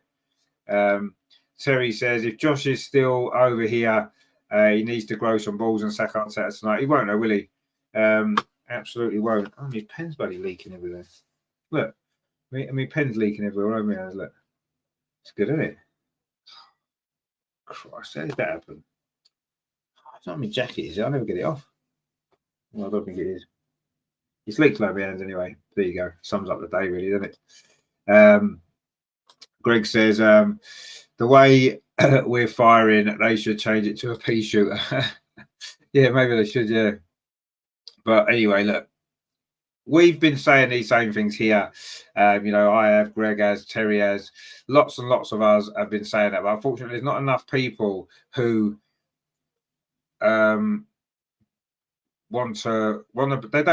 don't want to believe it, do they? They don't want to believe that this man is he's not good enough. I don't know why they don't want to believe it. See, that doesn't look like handball, does it? Yeah, it doesn't actually look like handball. What about this angle here? Let's have a look at this angle here. See, his arms across his chest like that. I don't know. I mean, Marino's shot's going so far wide, it's ridiculous. Oh, yeah, when you see it like that, yeah, you can see it looks like he's moved his arm towards the ball. I'm not sure if it's hit his arm, but he did move his arm towards the ball, didn't he? As though he's playing a tennis shot. And whether it hit his arm or not, you can kind of see maybe why they might have thought it had. Are we going to get some interviews here? Because I want to see some interviews here. Oh, we've got Ollie Watkins, actually. I'm not sure how popular you're going to be around the Emirates, Ollie, but you're certainly going to be hugely popular amongst the Aston Villa fans. Thank you for talking to us. Your verdict, first of all, on the handball before we move on. Pointed. I don't know there. Oh, actually, I think that is handball, you know. I'm not sure, but that's what being for. Yeah, pass it on to somebody who's got that. I don't know. It looks like he might have touched it. I don't know. It looked and it felt like he was a lot 2-0 down. So what changed for you? I think obviously we got the goal. Luca put in an unbelievable ball and Yuri scored, and then I think we went up the pitch 2 minutes later and Yuri nearly scored again. So I think we got a lot of momentum from that, and nearly scored again. So I think we got a lot of momentum from that. And oh, Wally, I like you, mate, but I don't want to hear you at the minute. I'm sorry. But yeah, I mean, come on. LG says, my advice to Saliba: go to Real Madrid. You're turning 24 at the end of the season, about to at your prime. Do you want to waste your prime years at winning nothing or go to Madrid and win trophies? Yeah, exactly. That seems to be the situation. We're not winning anything as things stand in this club. I actually think the owners are the biggest problem. One, because they took Mikel Arteta in the first place, and 2, because they're never going to get rid of him because they're happy with getting the Champions League money. That's all they want. That's all they want. They don't really care about if we win the leagues or not. They're not bothered. That'll be a massive bonus if we actually win anything. They're quite happy getting the Champions League money, you know, trying to get the gullible fan base on board, which seems to be what's happened. And yeah, this is where we are. This is where we are, and it's, I don't know. It's not good enough. It's nowhere near good enough. See, this would be okay. This season now would be okay if it was Mikel Arteta's first season or second season. You'd look at it and think, okay, look, you know, he's building something here. Of course, we've got a bare squad. You know, he's building something, but he's had 5 years and £800 million. There's no excuse. We should have a packed squad of quality players. We should have game changers on the bench. We should be able to cope with 1 or 2 injuries, and we still should be able to play good football. And we're not doing any of those things at this point in the process. So get someone else in to try. People have said, "Oh, who else can you get?" Well, there's managers out there. Who would have picked Arne Slot? Who are you moaning? Who would you pick? Would you have picked Arne Slot in the summer? No, you wouldn't have. Would you have picked that guy at Bournemouth? What a job he's doing. No, of course you wouldn't have, because you'd never heard of him. The guy at Chelsea, would you have picked him? No. His first season, look what he's doing. This clown, 5 years. 5 years. Greg says, we're meant to be one club, but the women have got ambition. The men just want to earn their money. Well, it seems that way. It seems that the women do have ambition. You're right. And hopefully they're going to fulfill that ambition and actually win some trophies and show this lot that Arsenal, I mean, they've already won 2 League Cups in 2 seasons, which is more than this lot will ever win under this manager. You know, in a way, it's, you know, it's Unai Emery's done a job on Arteta again, hasn't he, today? He's done a job on him again. And if we'd given him 800 million in 5 years, I'm telling you one thing, we would not be looking at this now where we are. We'd have won trophies by now. We would have won trophies by now. We made the wrong decision. I mean, at the time, it wasn't working at Arsenal. You know, it wasn't. But he wasn't given a backing or the time.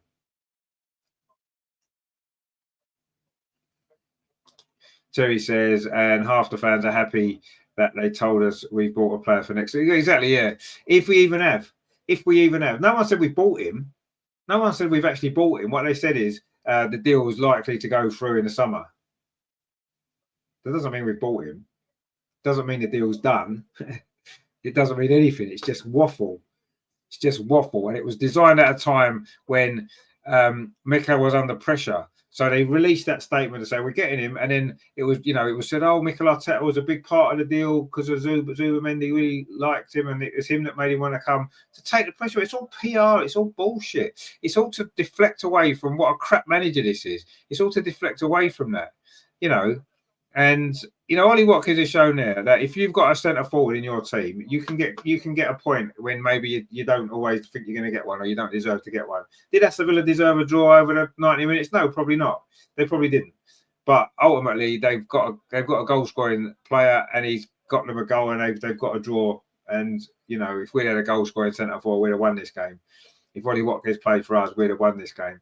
Dean says, no doubt every striker approach will fall through. Yeah, absolutely. Of course it will. There'll be excuses, won't there? Oh, they want too much money for him. Oh, they're not, the club aren't going to sell, blah, blah, blah, blah. I'm sorry. Club with ambition goes in. What you do is you say, right, £200 million. Alexander Isak, there you go. Newcastle won't turn 200 million down. 150 million they won't turn down. Make an offer. Get it done. Get it done. Every other club spending money. You know, we've sold loads of players in the last year. And all this like financial fair play is all out of bollocks anyway. No one bothers listening to it. Look at Man City. Do you know what I mean? This club needs some new merch to land to cheers. Oh, that's actually true. Yeah, I guess coming out tomorrow. Coming out tomorrow, guys. A new training range is already due to be released. So don't go anywhere because you don't want to miss that, because it's going to be unbelievable stuff. So yeah, new training range tomorrow to be released on Arsenal.com. Do not miss out. Greg says it's always rumours about getting class players, but it never comes off. It's just trying to put the blindfold on. But yeah, exactly. I mean, this has been going on for years, hasn't it? How many top players have we been linked with that we never ever signed? And yeah, you're right. It is just all PR. It's just PR. That's all it is. And yeah, the sooner everyone wakes up to the reality that this club is not ambitious, and the sooner the fans start to have that ambition and demand change, it will happen, because the fans have got all the power. But the fans haven't got ambition either. Oh no, I'm happy coming second. It's better than coming fifth. Oh, it's better than coming third or second or fourth. No, it's not. It's not enough. And this team this season, yeah, last season we were unlucky, we went close, all that kind of stuff. This season, this squad is nowhere near good enough. This team is nowhere near good enough. I'm almost embarrassed that we're second in the league because we're not the second best team in this league. Absolutely no chance. We play crap football. We've got a paper thin squad. And maybe look at it like that. Maybe Arteta's a genius. Maybe if we had a different manager with this squad, we'd probably be 8th. So maybe Mikel Arteta's a genius, but he's not because he's got these players because he can work with these players. He can't work with anybody else. No one else could work with these players. Only him get this out of them. It's not enough, but I don't know. It needs a complete rebuild. We need a complete rethink, and it's going to take time again. We've just wasted 5 years on this now. That's the problem we've got, isn't it? We've wasted 5 years. It's going to probably take another 3 or 4 years to get where we need to be with a different manager and loads more money. That's what it's going to take now.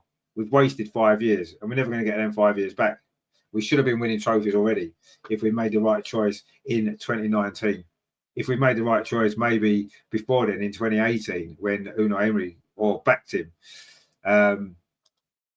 Greg says the cracks are becoming crevices. Yeah, they are, yeah. Terry says we've papered over the cracks. Yeah, exactly, we have. I mean, look, we're not going to change it, are we? We're not going to get enough supporters on their side of that to enough to make the changes that we need.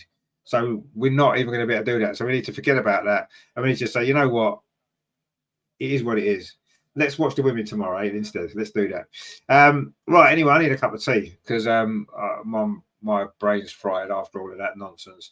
Thanks for watching, guys, as always. It's been a pleasure having your company. I don't think I could get through these games without you guys. I really don't think I could have. I think I'd have given up watching a while ago. You guys keep me here. I love watching the games with you. I love interacting with you guys. Dean says, Man United syndrome, always rebuilding. No, yeah, absolutely, mate. We'll see you tomorrow for the women's game, I'm sure. LG says, it's funny that Edu left after telling us all this time to trust the process. Why isn't he trusting it? Well, because he's on the inside, mate. He knows what's happening. We all know what's happening. But there you go. So thanks for joining. I say I probably wouldn't have bothered watching half of these games for the last few years if it wasn't for you guys. So thank you very much. There is a game I do want to watch. I'm looking forward to it. It's of course tomorrow. The women playing Crystal Palace, 2:45. We'll be here. Join us for that. We've also got, of course, Wednesday night the women as well. Conti Cup, Subway Cup quarter-final, Brighton, and we'll be here for that one as well, 7 o'clock on Wednesday. Friday with the Arsenal Women's Show. Well, let's have some games to talk about, which will make a change. Right? So join us for that because that's fantastic. And next weekend, of course, there's more games. The women are playing, the men are playing, and it's all going to be exciting stuff, isn't it? So stay with us. Please like, share, and subscribe. Thank you for watching today. Dean says there, absolutely catch you all tomorrow indeed. Terry says, thanks again, Richard Greg, all in the chat. Hit that like button, subscribe before you go. Indeed, please do. Greg says, thanks, Rich. You're a saint putting up with this. I say, you guys make it bearable, my friend. You guys make it bearable. Louis says, can Arsenal save the season with a striker? No, I don't think we can. Actually, I don't think we can. I think that depends what striker it is, I suppose. I mean, obviously, signing a striker would make a big difference. Of course, it would. But I don't know if we'll get the striker that we need in this window. And could this manager actually manage a striker? I don't think he can. He's never bought one. So I don't think he can. I don't think he can manage a striker. I don't think he can handle their ego. But without one, we've got no chance. So we have to get one to give us at least a glimmer of hope, don't we? We have to. Because without one, there's no chance. So I think a striker would probably would save our season. I think it would, yeah. It won't be enough, but it might. It might save that season. Anyway, it's finished 2-2 after we were 2-0 up. But there you go. Anyway, thanks for watching, guys. I will see you tomorrow at 2:45 for the women because that's going to be much, much better, isn't it? We're going to enjoy that one, aren't we? And we won't be moaning tomorrow because it's going to be good fun. This has been shocking. It's been embarrassing. And, yeah, it's just awful. But it's finished. It's over. So I'm going to have a cup of tea. I will see you tomorrow at 2:45. Thanks for watching, guys. Thank you for your comments. Please like, share, and subscribe. I will see you tomorrow. Come on, you guys. Let's do it.